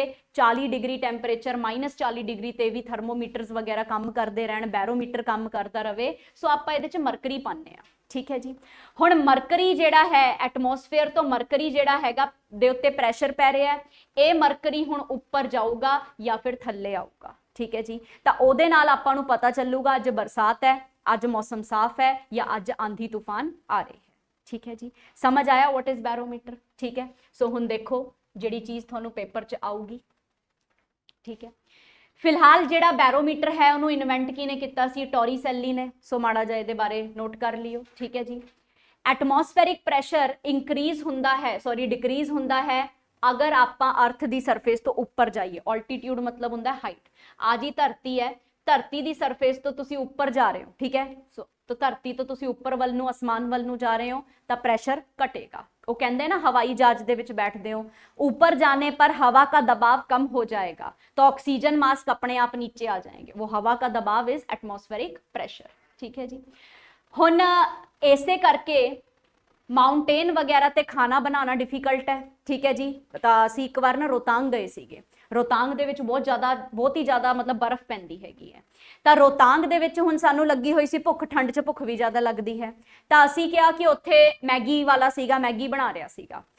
वैसे तो मैगी नूं आपां कहने 2 मिनट नूडल, चलो खैर आपां घर दे विच 5 या 7 मिनट च बनाने आ, 2 मिनट च आपां नहीं बनाते ते ना वो बनती है। ठीक है, उधर जाके तो जी जनाब अद्धा घंटा लग गया मैगी बनन नूं। ठीक है, तो जिन्नी उपर आपां हैगे आ, पहाड़ियां दे विच हैगे आ, कुकिंग करना उन्ना ही डिफिकल्ट हो जाता है। ठीक है जी, क्यों? क्योंकि हवा का दबाव घट जाता है, ऑक्सीजन लैवल घट जाते हैं। ठीक है, उस तरीके दे नाल अगर कोई बंदा मान लो जी हवाई जहाज से सफर कर रहा है तो ਉਹਦੇ ਕੋਲੇ फाउंटेन पेन है तो पेन लीक कर जाता हैगा। क्यों? क्योंकि जी एटमोसफेरिक प्रेशर के दबाव करके ਉਹਦਾ ਜਿਹੜਾ लिक्विड हैगा वो ओवरफ्लो कर जाता है, जिहदे करके पेन लीक होना शुरू हो जाता है। ठीक है जी, सो ये सारे बेसिक एग्जाम्पल ਤੁਹਾਨੂੰ पेपर च आ सकते हैं कि एटमोसफेरिक प्रेशर करके की हो सकता है। ਤੁਹਾਨੂੰ सिर्फ ਉਹੀ आणगे एग्जाम्पल ਜਿਹੜੇ रियल लाइफ च ਤੁਸੀਂ देखते हो। ठीक है जी, समझ आया? चलो अगला पॉइंट, हुण बैरोमीटर की रीडिंग पेपर च जरूर आएगी, यानी कि मौसम विभाग की जानकारी माड़ी मोटी तुहानू भी होनी जरूरी हैगी है। ठीक है जी, अगर मान लो जी अचानक वो गिर जाता है, तो कलर चेंज कर लो। ठीक है, अचानक मरकरी थल्ले डिग जाती है तो यदा मतलब की है? तूफान आने की संभावना है, तूफान आएगा। ठीक है, अगर हौली हौली मरकरी थल्ले जा रही है, वो मरकरी बनाई सी ना आपां टब जे च पई सीगी इस तरीके दे नाल, अगर अचानक थल्ले डिग जाती है तो यदा मतलब की होगा जी? यह की हो रही है? तूफान आने की संभावना है। हौली हौली थल्ले आऊगी तो मतलब की है? बारिश होएगी। हौली हौली ऊपर जाएगी तो मतलब की है? आज मौसम साफ रहेगा। समझे गए हो? ठीक है, आ चीज आती है पेपर दे विच। ठीक कर लोगे? ठीक है, कोई गल नहीं, देखती हाँ मैं, क्योंकि आ थोड़ा जा ही रह गया फिजिक्स, इस तो बाद तुसी सवाल ही करोगे फिजिक्स के, तो देखती हाँ आंसर किवें करते हो तुसी, मतलब कर पाते हो तुसी, कर पाओगे मैंने पता है। ठीक है, बस पढ़ लियो तो कर पाओगे आसानी नाल। चलो अगले सवाल ते चलिए। फ्रिक्शन, फ्रिक्शन आपां सारिਆਂ ਨੂੰ पता है कि की हुंदी है? रगड़ाव हुंदी हैगी है। ठीक है, दो चीज़ों के विच रगड़ाव पैदा हुंदा है तो उन्होंने आपां की कहने आ? फ्रिक्शन कहने आ। पेपर च डायरैक्ट क्वेश्चन फ्रिक्शन करके की है, मैं लिख पा रही हाँ ना बोर्ड ते? फ्रिक्शन करके। तुसी कॉपियां ते लिख पा रहे हो? फ्रिक्शन दे करके। आ मैं पेन फड़ रखिया हाथ च? फ्रिक्शन करके। इनफैक्ट आपां दुनिया च कोई भी चीज़ अगर फड़ पा रहे हैं ना अपने हत्थां च? फ्रिक्शन करके। आपां चल पा रहे हैं? फ्रिक्शन करके। कोई भी दुनिया च जमा फ्रिक्शनलैस सरफेस हो ही नहीं सकता, एब्सोल्यूट फ्रिक्शनलैस हो नहीं सकता। तुसी किसी जगह नूं फ्रिक्शनलैस बना सकते हो लेकिन 100% नहीं। फॉर एग्जाम्पल तुसी इत्थे तेल सिट दो, ठीक है, तो उहदे ते चलण की कोशिश करो, तेल दे करके की होया? तुसी तेल सिट दिता, जिहदे करके की होया जी? फ्रिक्शन की मात्रा घट गई। फ्रिक्शन की मात्रा घट गई तो अपना पैर स्लिप होगा। ठीक है, तो मतलब अगर आप चल भी रहे हैं ना धरती ते, तो वह चलण दे विच भी आपां नूं फ्रिक्शन की मदद चाहिए है। तो फ्रिक्शन तो बिना तो दुनिया दे विच कुछ पॉसीबल ही नहीं है। इंसान ने अग का आविष्कार भी फ्रिक्शन करके किया सीगा, नहीं तो अग का आविष्कार ही ना हुंदा जे उस बंदे नूं यही अकल ना आंदी कि 2 पत्थर बजाण दे नाल अग लगती है, चिंगारियां निकलती है। क्योंकि कोई भी फोर्स है उहदा एंड प्रोडक्ट हीट हुंदा है। तुसी गड्डी चला के आने हो, ठीक है, गड्डी दे टायर बाद च गर्म रहंदे हैं ना, क्यों? क्योंकि गड्डी ने रगड़ाव किया हैगा सड़क दे उत्ते, पूरी चंगी तरह वो चली है, तो उस तो बाद उन्होंने हाथ ला के देखोगे तो गर्मी निकलूगी उहदे च। क्यों? क्योंकि हर एक फोर्स का एंड प्रोडक्ट हीट होना ही होना है। समझे? ठीक है, सो एडवांटेज की है फ्रिक्शन दे? आपां कोई भी चीज़ अपने हाथ च फड़ सकते हैं फ्रिक्शन करके, आपां सड़क ते चल सकते हैं फ्रिक्शन दे करके, एक पेपर दे उत्ते आपां लिख पा रहे हैं जी फ्रिक्शन करके। ठीक है, सीधे सवाल पेपर दे विच, समझी गए हो, ठीक है। चलो आ देख लो जी, आप जवाक लिखी जाता हैगा, आ बंदा जिहड़ा हैगा इहनूं धक्का मार रहा है, फ्रिक्शन पिछे वाली दिशा च काम करती है, ठीक है जी। आ बच्चे जिहड़े हैगे चल रहे है, गा रहे है, नच रहे हैगे, जो भी कर रहे हैं, फ्रिक्शन इन्हां दे पैरां ते काम कर रही है। आ जिहड़ा है स्लाइड कर रहा है ते आ जिहड़ा स्लाइड करन दी कोशिश कर रहा है, ये बहुत स्पीड नाल जाऊगा क्योंकि बर्फ दे उत्ते है ना फ्रिक्शन घट है। ਇਹ ਜਿਹੜਾ ਹੈਗਾ ਜ਼ਿਆਦਾ ਸਪੀਡ ਨਾਲ ਨਹੀਂ ਜਾ ਸਕਦਾ ਕਿਉਂਕਿ ਇਹ ਘਾਹ ਦੇ ਉੱਤੇ ਹੈ ਤੇ ਇਹਨੂੰ ਫ੍ਰਿਕਸ਼ਨ ਜ਼ਿਆਦਾ ਮਿਲ ਰਿਹਾ ਹੈਗਾ, ਤਾਂ ਸਰਫੇਸ ਤੇ ਡਿਪੈਂਡ ਕਰੂਗਾ ਨਾ ਕਿ ਫ੍ਰਿਕਸ਼ਨ ਕਿਹੋ ਜੀ ਹੈਗੀ ਹੈ, ਠੀਕ ਹੈ ਜੀ, ਸਮਝ ਆ ਗਿਆ। ਇਹ ਸਿੱਧੇ ਐਗਜ਼ਾਮਪਲ ਹੈ ਪੇਪਰ 'ਚ ਜਿਹੜੇ ਪੁੱਛੇ ਜਾਣੇ, ਠੀਕ ਹੈ ਬੇਟਾ, ਡਨ। ਚਲ ਨੈਕਸਟ ਸੈਂਟਰੀਪੀਟਲ ਫੋਰਸ, ਤਾਂ ਸੈਂਟਰੀਪੀਟਲ ਫੋਰਸ ਕੀ ਹੁੰਦੀ ਹੈ, ਇਹ ਵੀ ਪੇਪਰ ਦੇ ਵਿੱਚ ਆਉਣ ਵਾਲਾ ਸਵਾਲ ਹੈਗਾ ਆਪਾਂ ਨੂੰ, ਠੀਕ ਹੈ ਜੀ। हाँ जी सुनीता कुछ कहना चाहते हो बेटा? हाँ जी, खैर टाइम बचा अपने पास ना, 20 मिनट, शुक्र। चलो हाँ जी, सो नैक्सट फोर्स आप करन जा रहे हैं सेंट्रीपिटल फोर्स। तो सेंट्रीपिटल फोर्स नूं माड़ा जाना समझण दी कोशिश करो, इत्थे ही बना दिंदी हां मैं डायग्राम। देखो आ एक पार्क है, सुबह सुबह तुसी जॉगिंग करन दा या किते भी जाण दा मन बनाया, आ एक पार्क है, ਇਹ ਹੈਗਾ ਪਾਰਕ ਦਾ ਸੈਂਟਰ, ਠੀਕ ਹੈ ਜੀ। ਤੁਸੀਂ ਮੰਨ ਲਓ ਜੀ ਇੱਥੇ ਵਾਕ ਕਰ ਰਹੇ ਹੋ, ਜਦੋਂ ਤੁਸੀਂ ਸਲੋ ਸਪੀਡ ਤੇ ਹੁੰਦੇ ਹੋ ਨਾ, ਤੁਹਾਨੂੰ ਕੁਝ ਚੀਜ਼ਾਂ ਦਾ ਬੋਧ ਨਹੀਂ ਹੁੰਦਾ, ਤੁਹਾਨੂੰ ਚੀਜ਼ਾਂ ਸਮਝ ਨਹੀਂ ਆਉਂਦੀਆਂ, ਠੀਕ ਹੈ। ਲੇਕਿਨ ਹੁਣ ਮੰਨ ਲਓ ਜੀ ਅਚਾਨਕ ਤੁਸੀਂ ਸਪ੍ਰਿੰਟ ਲਾਉਣ ਦੀ ਕੋਸ਼ਿਸ਼ ਕੀਤੀ ਤੇ ਤੁਸੀਂ ਬਹੁਤ ਜ਼ੋਰ ਦੀ ਭੱਜ ਰਹੇ ਹੋ। ਜਦੋਂ ਤੁਸੀਂ ਬਹੁਤ ਜ਼ੋਰ ਦੀ ਭੱਜ ਰਹੇ ਹੋ ਨਾ, ਤਾਂ ਤੁਹਾਨੂੰ ਇੱਕ ਫੋਰਸ ਮਹਿਸੂਸ ਹੋਣੀ ਹੈ ਕਿ ਸੈਂਟਰ ਤੁਹਾਨੂੰ ਆਪਦੇ ਵੱਲ ਖਿੱਚਣ ਦੀ ਕੋਸ਼ਿਸ਼ ਕਰ ਰਿਹਾ ਹੈ, ਠੀਕ ਹੈ। ਤਾਂ ਪਾਰਕ ਦੇ ਵਿੱਚ ਤੁਸੀਂ ਹੋ ਤੇ ਤੁਸੀਂ ਭੱਜ ਰਹੇ ਹੋ, ਤਾਂ ਸੈਂਟਰ ਤੁਹਾਨੂੰ ਆਪਦੇ ਵੱਲ ਖਿੱਚਣ ਦੀ ਕੋਸ਼ਿਸ਼ ਕਰ ਰਿਹਾ ਹੈ। ਇਸ ਚੀਜ਼ ਨੂੰ ਆਪਾਂ ਕੀ ਕਹਿੰਦੇ ਆ, ਸੈਂਟਰੀਪੀਟਲ ਫੋਰਸ, ਯਾਨੀ ਕਿ ਸੈਂਟਰ ਆਪਦੇ ਵੱਲ ਖਿੱਚਣ ਦੀ ਕੋਸ਼ਿਸ਼ ਕਰਦਾ ਹੈ। ਬਿਲਕੁਲ ਇਹਦੇ ਵਿਪਰੀਤ ਇਸ ਬੰਦੇ ਤੇ ਬਾਹਰਲੀ ਦਿਸ਼ਾ 'ਚ ਵੀ ਇੱਕ ਫੋਰਸ ਲੱਗਦੀ ਹੈ, ਜਿਹਨੂੰ ਆਪਾਂ ਕਹਿੰਦੇ ਆ ਸੈਂਟਰੀਫਿਊਗਲ ਫੋਰਸ, ठीक है। सेंट्रीफ्यूगल बाहरली दिशा च लग रही है, सेंट्रीपिटल अंदरली दिशा च लग रही है। सो अलग अलग इन्हां दे ना महत्व होणगे, अलग अलग इन्हां दे पेपर च एग्जाम्पल होणगे, ठीक है जी। सो सेंट्रीपिटल फोर्स की हैगी है, सेंटर वल खिंच रही है, ਇਹਦੇ ਕਰਕੇ ਜੀ ਪੱਖਾ ਚੱਲ ਰਿਹਾ ਹੈਗਾ, ਗੋਲ ਗੋਲ ਘੁੰਮ ਰਿਹਾ ਹੈਗਾ। ਹੁਣ ਪੱਖਾ ਦੇਖੋ, ਪੱਖੇ ਦਾ ਜਿਹੜਾ ਬੇਸ ਹੁੰਦਾ ਹੈ ਉਹ ਬਹੁਤ ਜ਼ਿਆਦਾ ਹੈਵੀ ਬਣਾਇਆ ਹੁੰਦਾ ਹੈ ਨਾ, ਇਸੇ ਲਈ ਬਣਾਇਆ ਹੁੰਦਾ ਹੈ ਕਿ ਜਿਹੜੀਆਂ ਇਹਦੀਆਂ ਪੱਖੀਆਂ ਹੁੰਦੀਆਂ ਇਹਨਾਂ ਦਾ ਸਾਰਾ ਵਜਨ ਜਿਹੜਾ ਹੈਗਾ ਨਾ ਉਹ ਵਿੱਚ ਆ ਜਾਏ, सेंटर च आ जाए, क्योंकि सेंटर ते वजन आएगा कोई नुकसान नहीं होएगा, फोर्स सारी सेंटर वाल चली जाएगी। मान लो फर्ज करो कि विच वाला जिहड़ा है वह हल्का हुंदा ते पक्खियां जिहड़ियां भारी भारी हुंदियां, तां जदों आपां 5 नंबर ते पक्खा चलांदे तां पक्खियां तां टुट टुट के डिग जांदियां जी, ये तां बर्दाश्त ही ना कर पांदियां, ठीक है। और छोटे जवाकां वाला जिहड़ा पक्खा हुंदा हत्थ च लैके घुमदे है, गोल गोल घुमदा है हवा दे करके, ਉਹ ਵੀ ਇਸੇ ਕਰਕੇ ਹੁੰਦਾ ਹੈ, ठीक है। ਆਪਣੇ ਜਿੰਨੇ ਵੀ ਗ੍ਰਹਿ ਹੈਗੇ ਧਰਤੀ ਦੇ ਸੂਰਜ ਦੇ ਇਰਦ ਗਿਰਦ ਚੱਕਰ ਲਗਾਈ ਜਾਂਦੇ ਆ, ਇਹ ਸਾਰੇ ਦੇ ਸਾਰੇ ਕਿਹਦੇ ਕਰਕੇ ਹੈਗੇ ਜੀ, ਸੈਂਟਰੀਪੀਟਲ ਫੋਰਸ ਕਰਕੇ।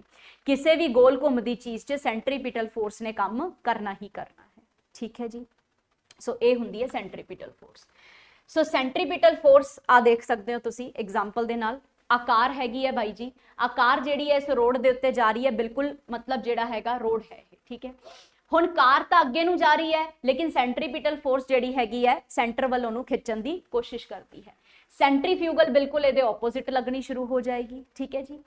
ਹੁਣ ਕਦੇ ਕਦੇ ਕੀ ਹੁੰਦਾ ਹੈ ਨਾ, ਇਹਦੇ ਕਰਕੇ ਨਾ ਬੰਦੇ ਨੂੰ ਇੰਜਰੀ ਵੀ ਹੋ ਸਕਦੀ ਹੈ, ਕਾਰ ਪਲਟ ਵੀ ਸਕਦੀ ਹੈ, ਠੀਕ ਹੈ। ਇਸੇ ਕਰਕੇ ਤੁਸੀਂ ਸੁਣਿਆ ਹੋਣਾ ਕਿ ਸੜਕਾਂ ਦੇ ਜਿਹੜੇ ਪਿੱਛੇ ਵਾਲੇ ਕਿਨਾਰੇ ਹੁੰਦੇ ਆ ਉਹਨਾਂ ਨੂੰ ਉੱਪਰ ਜੇ ਚੱਕ ਦਿੱਤਾ ਜਾਂਦਾ ਹੈ। ਅੱਜ ਤੁਸੀਂ ਕਿਸੇ ਵੀ ਰਾਉਂਡ ਅਬਾਊਟ ਤੇ ਜਾਓਗੇ ਨਾ ਇਹ ਚੀਜ਼ ਦੇਖੀ ਹੋ ਜਾਂਦੇ ਜਾਂਦੇ, ਠੀਕ ਹੈ ਜੀ, ਕਿ ਕੋਈ ਵੀ ਤੁਸੀਂ ਇਹੋ ਜਿਹਾ ਰਾਉਂਡ ਅਬਾਊਟ ਸਮਝਦੇ ਹੋ ਜਿੱਥੇ ਚੌਂਕ ਆਉਂਦਾ ਹੈਗਾ, ਜਿਵੇਂ ਡੋਲਫਿਨ ਚੌਕ ਹੈਗਾ, ਮਛਲੀ ਚੌਕ ਹੈਗਾ, ਇਹ ਸਾਰੇ ਫੌਜੀ ਚੌਕ ਹੈਗਾ, ਅਜੀਤ ਰੋਡ ਹੈਗਾ, ਠੀਕ ਹੈ ਜੀ।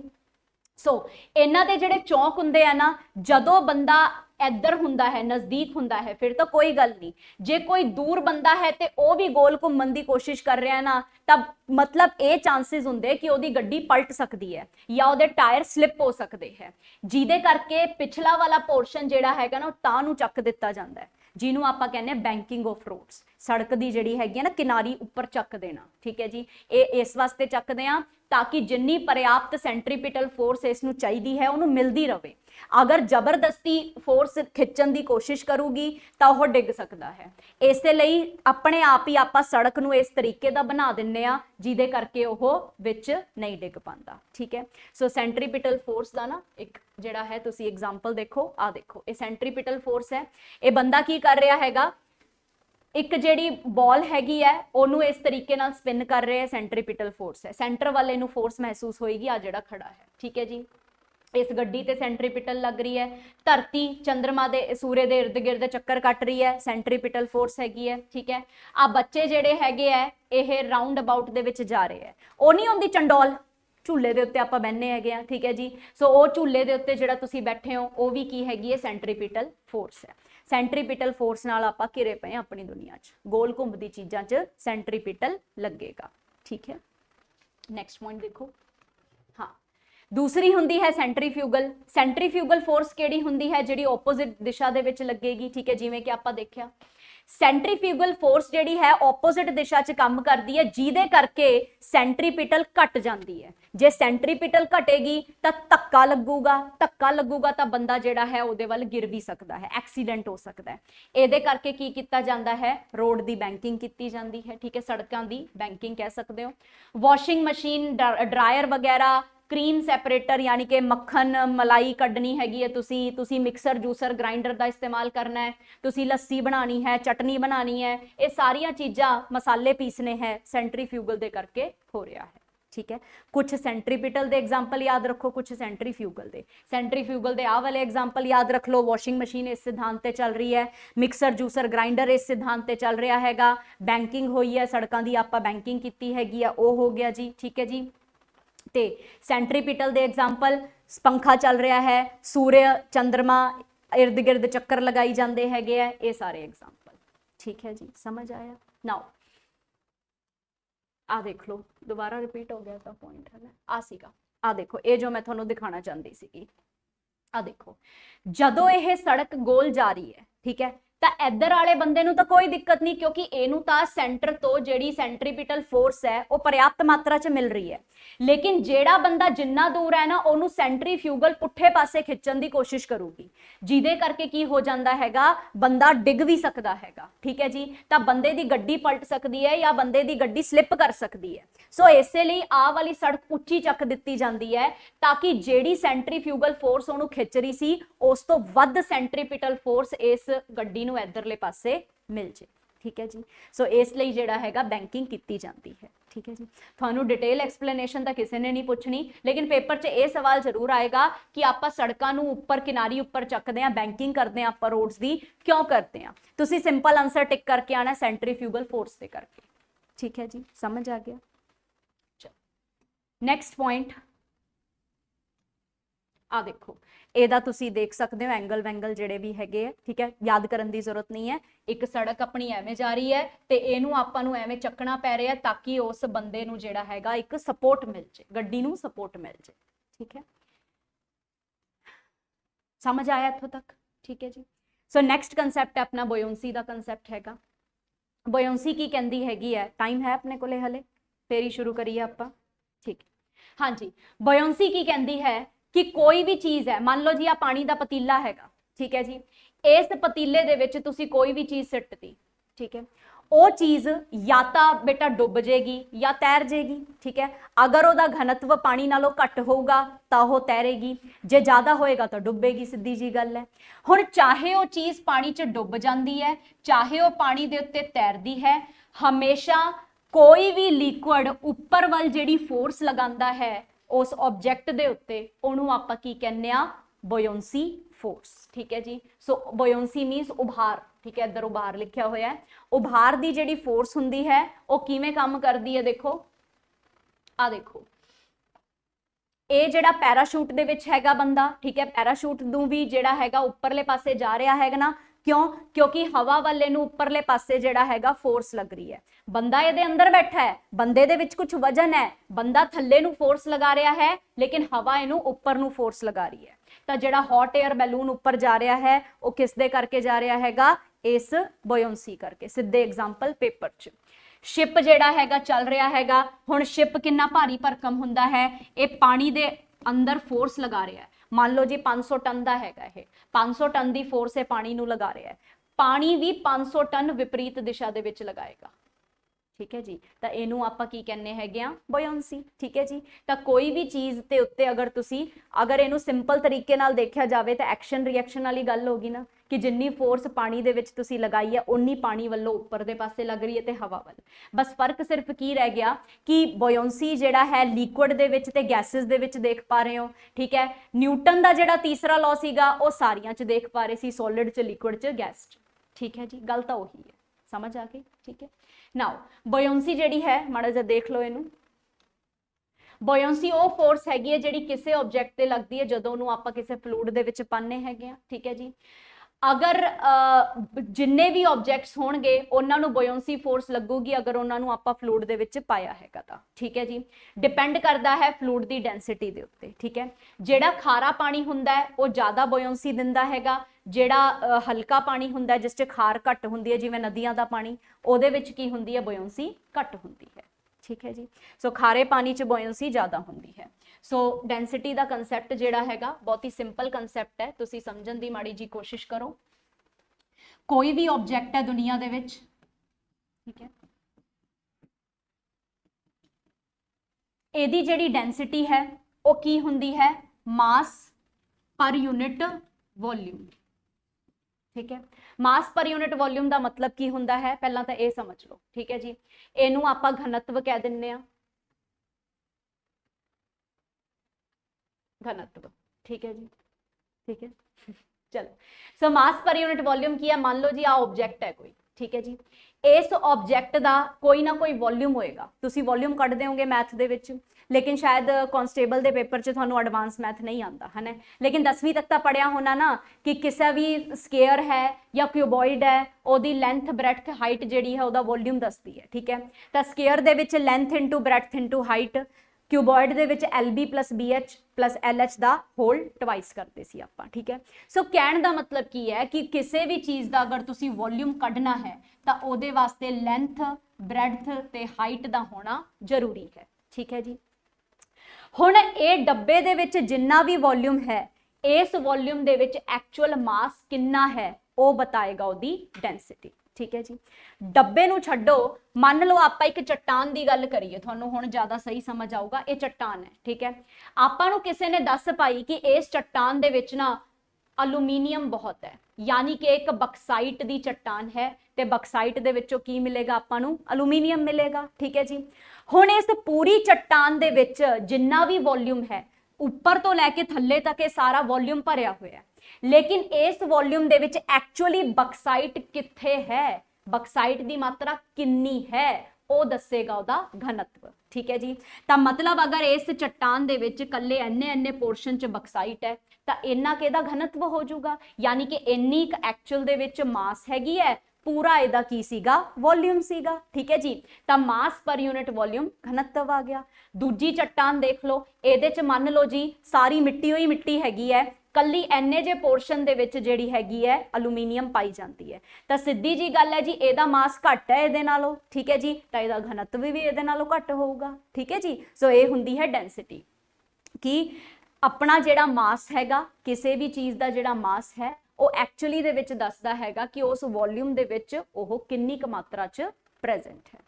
समझ आया। ठीक है जी। सो मास पर यूनिट वॉल्यूम की हुंदा है घनत्व। हुण सवाल आपां की करन लगे सी, अगर किसी ऑब्जेक्ट की डेंसिटी, ठीक है, पानी नालों ज़्यादा है, वाटर नालों ज़्यादा है, तो वह की करूगा, वाटर की डेंसिटी नालों ज़्यादा है तो वह डुब जाएगा कि तैरेगा, डुबेगा, डुबेगा। अगर किसी भी ऑब्जेक्ट की डेंसिटी पानी की डेंसिटी नालों ज़्यादा है तो जनाब वो पानी दे विच की कर जाएगा जी, डुब जाएगा, यानी कि सिंक, डुब जाएगा। अगर उल्टा हो जाए कि ऑब्जेक्ट की डेंसिटी छोटी हो जाए पानी की डेंसिटी नालों तो की होएगा जी, तैरेगा। ठीक है जी। यानी कि फ्लोट करेगा। आ छोटा जा जिहड़ा है सिद्धांत, समझ आया। ठीक है। सो ये हैगा अपना डेंसिटी। ठीक है। सो फिलहाल बेसिकली अगर मैं तुहानू कवां कि इत्थे इस मतलब पानी दे विच मैं किसी सबसटांस नू सिट दिता ते वो सबसटांस जिहड़ा हैगा इत्थे बैठ गया, तो हुण मैनू दसो कि इहदी डेंसिटी पानी नालों ज़्यादा है कि घट है, ज़्यादा है। ਜ਼ਿਆਦਾ ਹੈ ਤਾਂ ਡੁੱਬੇਗਾ, ਘੱਟ ਹੁੰਦੀ ਤਾਂ ਤੈਰੇਗਾ। ਠੀਕ ਹੈ ਜੀ। ਤਾਂ ਘਨत्व ਕਿਸੇ ਵੀ ਚੀਜ਼ ਦਾ ਆਪਾਂ ਪਾਣੀ ਨਾਲ ਕੰਪੇਅਰ ਕਰਦੇ ਹਾਂ ਹਮੇਸ਼ਾ, ਪਾਣੀ ਨਾਲੋਂ घनत्व ਜ਼ਿਆਦਾ ਹੈ ਤਾਂ ਡੁੱਬੇਗਾ, घनत्व ਘੱਟ ਹੈ ਤਾਂ ਤੈਰੇਗਾ। ਠੀਕ ਹੈ ਜੀ। ਮੈਂ ਕਹਿੰਨੀ ਆ ਇੱਕ ਲੱਕੜੀ ਦਾ ਪੀਸ ਹੈ, ਲੱਕੜੀ ਦਾ ਪੀਸ ਜਿਹੜਾ ਹੈ ਮੈਂ ਇੱਥੇ ਰੱਖ ਦਿੱਤਾ, ਉਹ ਡੁੱਬੇਗਾ ਕਿ ਤੈਰੇਗਾ? ਤੈਰੇਗਾ। ਤਾਂ ਤੈਰਨ ਤੋਂ ਆਪਾਂ ਨੂੰ ਕੀ ਅੰਦਾਜ਼ਾ ਮਿਲੂਗਾ ਕਿ ਇਹਦਾ घनत्व ਪਾਣੀ ਨਾਲੋਂ ਜ਼ਿਆਦਾ ਹੈ ਕਿ ਘੱਟ ਹੈ? ਘੱਟ ਹੈ। ਠੀਕ ਹੈ। ਲੱਕੜੀ, ਰਬੜ, ਪਲਾਸਟਿਕ ਇਹ ਚੀਜ਼ਾਂ ਤੈਰਦੀਆਂ ਨੇ ਨਾ ਪਾਣੀ ਤੇ, ਕਿਉਂ? ਕਿਉਂਕਿ ਇਹਨਾਂ ਦਾ घनत्व ਪਾਣੀ ਨਾਲੋਂ ਘੱਟ ਹੈਗਾ। ਠੀਕ ਹੈ ਜੀ। ਪਾਣੀ ਦਾ घनत्व ਇਹਨਾਂ ਨਾਲੋਂ ਜ਼ਿਆਦਾ ਹੈਗਾ। ਠੀਕ ਹੈ। ਇੱਥੋਂ ਤੱਕ ਗੱਲ ਕਲੀਅਰ ਹੈ? ਪੱਕਾ? ਕੋਈ ਡਾਊਟ ਹੈ ਤਾਂ ਪੁੱਛੋ, ਪੁੱਛੋ ਪੁੱਛੋ। नो? चलो फिर एक छोटा जा सवाल हल करो। सवाल है, सुनो ध्यान नाल, सवाल की है, सारे जने कोशिश करना आंसर देने दी। आ ना एक पानी दा पतीला रखिया होया, मैं इत्थे पानी रखिया। ठीक है जी। ये पानी नूं मैं 2 मिनट इत्थे रखिया। ठीक है जी। हुण एक जिहड़ी नीडल हुंदी है ना, पतली जी सूई हुंदी है, कपड़े सिउण वाली सूई हुंदी है नीडल। ठीक है। आयरन दी लगा लो, स्टील दी, किसी मर्जी दी लगा लो, बिल्कुल हल्की फुल्की जी। ठीक है। आयरन का घनत्व पानी नालों ज्यादा हुंदा है कि घट हुंदा है? लोहे का ज्यादा होएगा, तो मतलब वो डुबेगी ना, पक्की गल है। ठीक है। सो इस सूई नूं मैं बड़े ही प्यार नाल, बहुत ही ज्यादा प्यार नाल इहदे उत्ते आराम नाल रख दिता। ठीक है। ये डुबेगी कि तैरेगी?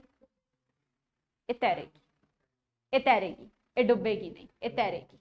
ठीक है। यही तो सवाल है कि क्यों? ठीक है। हुण तुसी किसी भी पतली जी नीडल नूं, आयरन दी नीडल नूं पानी ते जेंटली रखिया है, बड़े ही प्यार नाल रखिया है, ये पानी दे उत्ते फ्लोट करेगी जनाब, ये डुबेगी नहीं। कारण है सुक्की हुंदी, गिल्ली नहीं हुंदी, इस करके आयरन दा घनत्व जिहड़ा है वो पानी नालों ज्यादा हुंदा है। ठीक है। तो एक लाइन सुनी है तुसी साइंस दे विच, एक्सैप्शनस दा बहुत कुछ चीज़ां अपने नूं देखण नूं मिलदियां ने। ठीक है। एक्सैप्शनस ही एक्सैप्शनस भरियां होईयां ने। तो देखो हुण ध्यान नाल सुनो, आपां सारे जानते हैं कि घनत्व इहदा ज़्यादा है, इहनूं डुबना चाहिदा सी, ते सच्ची वो गल है, अगर मैं इहनूं जोर दी सिੱਟदी तां इह डुबदी, लेकिन मैं इहनूं प्यार नाल रखिया तां इह तैरी। ठीक है। तो यदा यह मतलब नहीं हैगा कि भी जी प्यार नाल तो साडे तो कुछ मर्जी करा लो ते अकड़ असीं किसी दी झलनी नहीं। ठीक है जी। सो ध्यान नाल इहनूं समझण दी कोशिश करिए आपां। ठीक है। एक्चुअली की हुंदा है, ये जो कुछ भी होया ना, इहदा रीजन है सरफेस टेंशन। Surface tension. हुण पानी जिहड़ा है ना, वो टेंशन लै गया जी, तनाव लै गया। जिवें आ पेपर की टेंशन लैके बैठा है ना, इहदे मूँह ते ही दिखदी है टेंशन। उस तरीके नाल पानी जिहड़ा है ना, वो टेंशन लैके बैठा है। क्यों लैके बैठा है? जरा ध्यान नाल सुनो। ये पानी जिहड़ा है ना, खुला छड्ड रखिया आपां, इहनूं ढक के नहीं रखिया होया। तां जदों पानी नूं आपां खुला छड्डिया होया है, तां उपर जिहड़ा एटमोसफीयर है बेटा, वो तां इहदे ते दबाव बनाएगा ना आपदा। मरकरी ते बना सकदा, तां पानी ते क्यों नहीं बनाएगा? पानी तां हल्की है मरकरी नालों। ठीक है जी। सो अगर मरकरी ते दबाव बनेगा तां पानी ते भी दबाव बनेगा। ਇਹੋ जी स्थिति दे विच अपना पानी ना बड़ा सियाणा हुंदा हैगा। ठीक है जी। मान लो थानू पता लग जाए कि कोई बंदा तुहाडे ते अटैक करन आ रहा है, तुसी सब तो पहला काम की करोगे? हाँ, मैंने पता सी आही जवाब आऊगा कि मैडम कुट्टन वास्ते खड़े हो जाएंगे। अरे सब तो पहला तुसी अपने आप नू सेफ करोगे। कुटापा दूजे बंदे दा उदों ही चाड़िया जाऊगा जदों तुसी सारे पासियों सेफ हो। तां तुसी सब तो पहला अपने घर दी कुंडियां बंद करोगे, सब तो पहला अपने आप नू सेफ करोगे ते देखोगे कि वो बंदा जदों आंदा है तां उहदी गतिविधि की हुंदी है, फिर असी रिएक्ट करांगे, एक्शन रिएक्शन होगा। एवें नहीं कि किसी ने वैसे ही कहता वो कुट्टण वास्ते आ रहा, तुसी पहला ही उहदे धरतियां डांगा चक के वो बेचारा भावें कुट्टण वास्ते आए ही ना होवे। ठीक है। सो यही इंटैलीजेंस अपना पानी लगांदा है, कोई भी लिक्विड लगांदा है। मैं पानी की गल कर रही हाँ सिर्फ, लेकिन कोई भी लिक्विड ते गैसेस दे विच सरफेस टेंशन देखण नूं मिलदा है। हुण अपना ये पानी की करदा है, इहनूं पता है कि मेरे उत्ते ना एटमोसफीयर दा दबाव पै रहा है, तां पानी की करूगा, जेड़े इहदे मॉलीक्यूल हुंदे ना पानी दे, ये दूर दूर पए रहिंदे आ, सारे किते दूर दूर हुंदे है, लेकिन बस अपनी सतह वाले जेड़े मॉलीक्यूल है ना, जेड़े दूर पए सी, इन्हां नूं अपने नेड़े लै आऊगा। ठीक है जी। इन्हां नूं कहूगा आ लो जी आपां इकट्ठे हो जांदे आ, सारे जने इकट्ठे हो गए ये। ठीक है। ये सारे मॉलीक्यूल जेड़े हैगे एक दूजे दे काफी नेड़े हो गए जी, इकट्ठे हो गए। ਜਦੋਂ ਮੋਲੀਕਿਊਲ ਇੱਕ ਦੂਜੇ ਦੇ ਨੇੜੇ ਆ ਜਾਂਦੇ ਸੋਲਿਡ ਵਾਂਗੂ ਬਿਹੇਵ ਕਰਨ ਲੱਗ ਜਾਂਦੇ ਆ।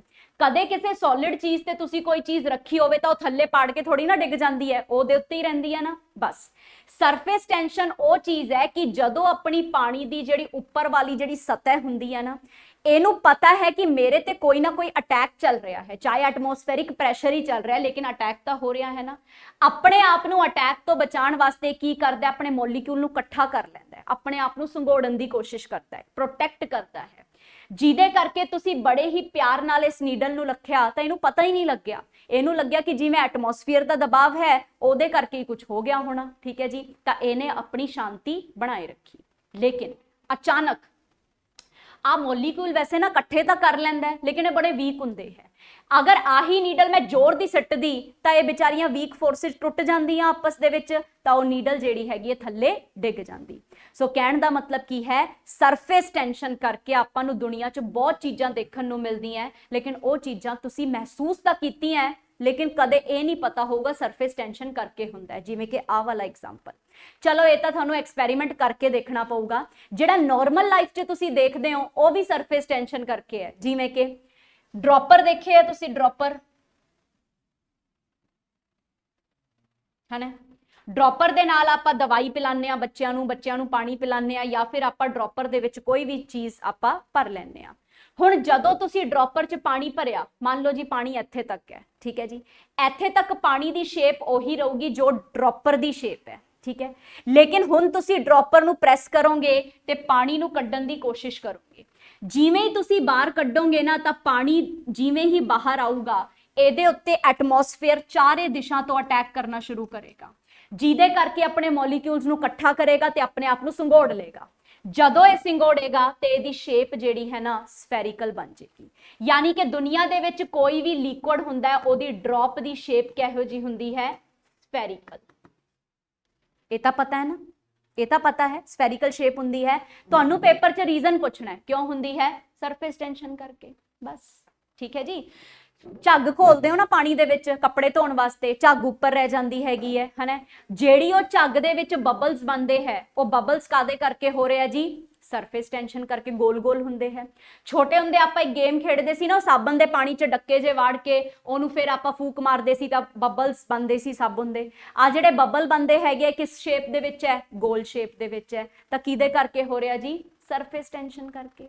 ਸੋ ਆਪਾਂ ਸਰਫੇਸ ਟੈਂਸ਼ਨ ਤੋਂ ਨਾ ਘਿਰੇ ਹੀ ਪਏ ਹੈਗੇ ਆ, ਠੀਕ ਹੈ। ਪੁਰਾਣੇ ਜ਼ਮਾਨੇ 'ਚ ਕੀ ਹੁੰਦਾ ਸੀਗਾ, ਲੋਕਾਂ ਨੂੰ ਨਾ ਮਤਲਬ ਆ ਜਿਹੜੀ ਅੱਜ ਕੱਲ ਤਾਂ ਆਪਣੇ ਕੋਲੇ ਮੱਛਰ ਮਾਰਨ ਦੀਆਂ ਦਵਾਈਆਂ ਦੂਈਆਂ ਸਪਰੇ ਸਪਰੂ ਬਹੁਤ ਕੁਛ ਆ ਗਿਆ।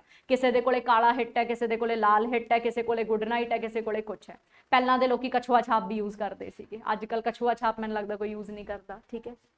ਤਾਂ ਉਸ ਤੋਂ ਵੀ ਪੁਰਾਣੇ ਸਮੇਂ 'ਚ ਜਦੋਂ ਲੋਕਾਂ ਦੇ ਕੋਲੇ ਨਹੀਂ ਹੁੰਦੀ ਸੀ ਨਾ ਨੌਲੇਜ, ਤਾਂ ਲੋਕੀ ਕੀ ਕਰਦੇ ਸੀ, ਪਤਾ ਹੈ ਕਿ ਖੜੇ ਪਾਣੀ ਦੇ ਵਿੱਚ ਮੱਛਰ ਪੈਦਾ ਹੋਣਗੇ, ਸਾਫ਼ ਪਾਣੀ ਸਪੈਸ਼ਲੀ ਸਾਫ਼ ਦੇ ਵਿੱਚ ਡੇਂਗੂ ਮੱਛਰ ਪੈਦਾ ਹੁੰਦਾ ਹੈ। ਤਾਂ ਉਹ ਕੀ ਕਰਦੇ ਸੀ, ਕੂਲਰ ਵਗੈਰਾ ਜਦੋਂ ਚਲਾਉਂਦੇ ਸੀ ਆਪਣੇ ਘਰ ਦੇ ਵਿੱਚ ਤਾਂ ਕੂਲਰ ਦੇ ਅੰਦਰ ਨਾ ਥੋੜਾ ਜਿਹਾ ਉਹਦਾ ਛਿੜਕਾਵ ਕਰ ਦਿੰਦੇ ਸੀਗੇ ਕੈਰੋਸੀਨ ਦਾ, ਮਿੱਟੀ ਦੇ ਤੇਲ ਦਾ, ਜਿਹਦੇ ਕਰਕੇ ਪਾਣੀ ਦੇ ਉੱਤੇ ਇੱਕ ਲੇਅਰ ਬਣ ਜਾਂਦੀ ਸੀ। ਹੁਣ ਜਿਵੇਂ ਹੀ ਪਾਣੀ ਦੇ ਉੱਤੇ ਲੇਅਰ ਬਣਦੀ ਸੀ ਤਾਂ ਜਿਹੜਾ ਉਹਦੇ ਅੰਦਰ ਮੱਛਰਾਂ ਨੇ ਆਪਣੇ ਲਾਰਵੇ ਸਿੱਟੇ ਹੋਏ ਆ ਨਾ, ਅੰਡੇ ਦਿੱਤੇ ਹੋਏ ਆ, ਉਹ ਅੰਡਿਆਂ ਨੂੰ ਘੁੱਟਣ ਮਹਿਸੂਸ ਹੁੰਦੀ ਸੀ ਕਿਉਂਕਿ ਉਹ ਹੁਣ ਸਰਫੇਸ ਟੈਂਸ਼ਨ ਤੋੜ ਕੇ ਬਾਹਰ ਨਹੀਂ ਜਾ ਪਾਉਂਦੇ ਸੀਗੇ ਤੇ ਜਿਹਦੇ ਕਰਕੇ ਉੱਥੇ ਹੀ ਦਮ ਘੁੱਟ ਕੇ ਉਹ ਮਰ ਜਾਂਦੇ ਸੀਗੇ, ਠੀਕ ਹੈ ਜੀ। ਸੋ ਆਪਣੇ ਮਤਲਬ ਵੱਡੇ ਬਜ਼ੁਰਗ ਵੀ ਇਹਨਾਂ ਚੀਜ਼ਾਂ ਨੂੰ ਇਸਤੇਮਾਲ ਕਰਦੇ ਆਏ ਆ, ਲੇਕਿਨ ਬਸ ਉਹਨਾਂ ਨੂੰ ਇਹ ਨਹੀਂ ਪਤਾ ਹੋਊਗਾ ਕਿ ਇਹਨੂੰ ਆਪਾਂ ਕਹਿੰਦੇ ਕੀ ਆ। ਤਾਂ ਇਹਨੂੰ ਆਪਾਂ ਕੀ ਕਹਿੰਦੇ ਆ, ਸਰਫੇਸ ਟੈਂਸ਼ਨ। ਬਸ ਪਾਣੀ ਦੀ ਸਤਹ ਨੇ ਮਾੜੀ ਜੀ ਟੈਂਸ਼ਨ ਲੈਣੀ ਹੈ। ਇੱਥੇ ਟੈਂਸ਼ਨ ਦਾ ਮਤਲਬ ਉਹ ਵਾਲੀ ਟੈਂਸ਼ਨ ਨਹੀਂ, ਇੱਥੇ ਟੈਂਸ਼ਨ ਦਾ ਮਤਲਬ ਤਣਾਅ ਹੁੰਦਾ ਹੈ, ਫੋਰਸ ਹੁੰਦੀ ਹੈ। ਸਮਝ ਆਇਆ, ਠੀਕ ਹੈ ਜੀ।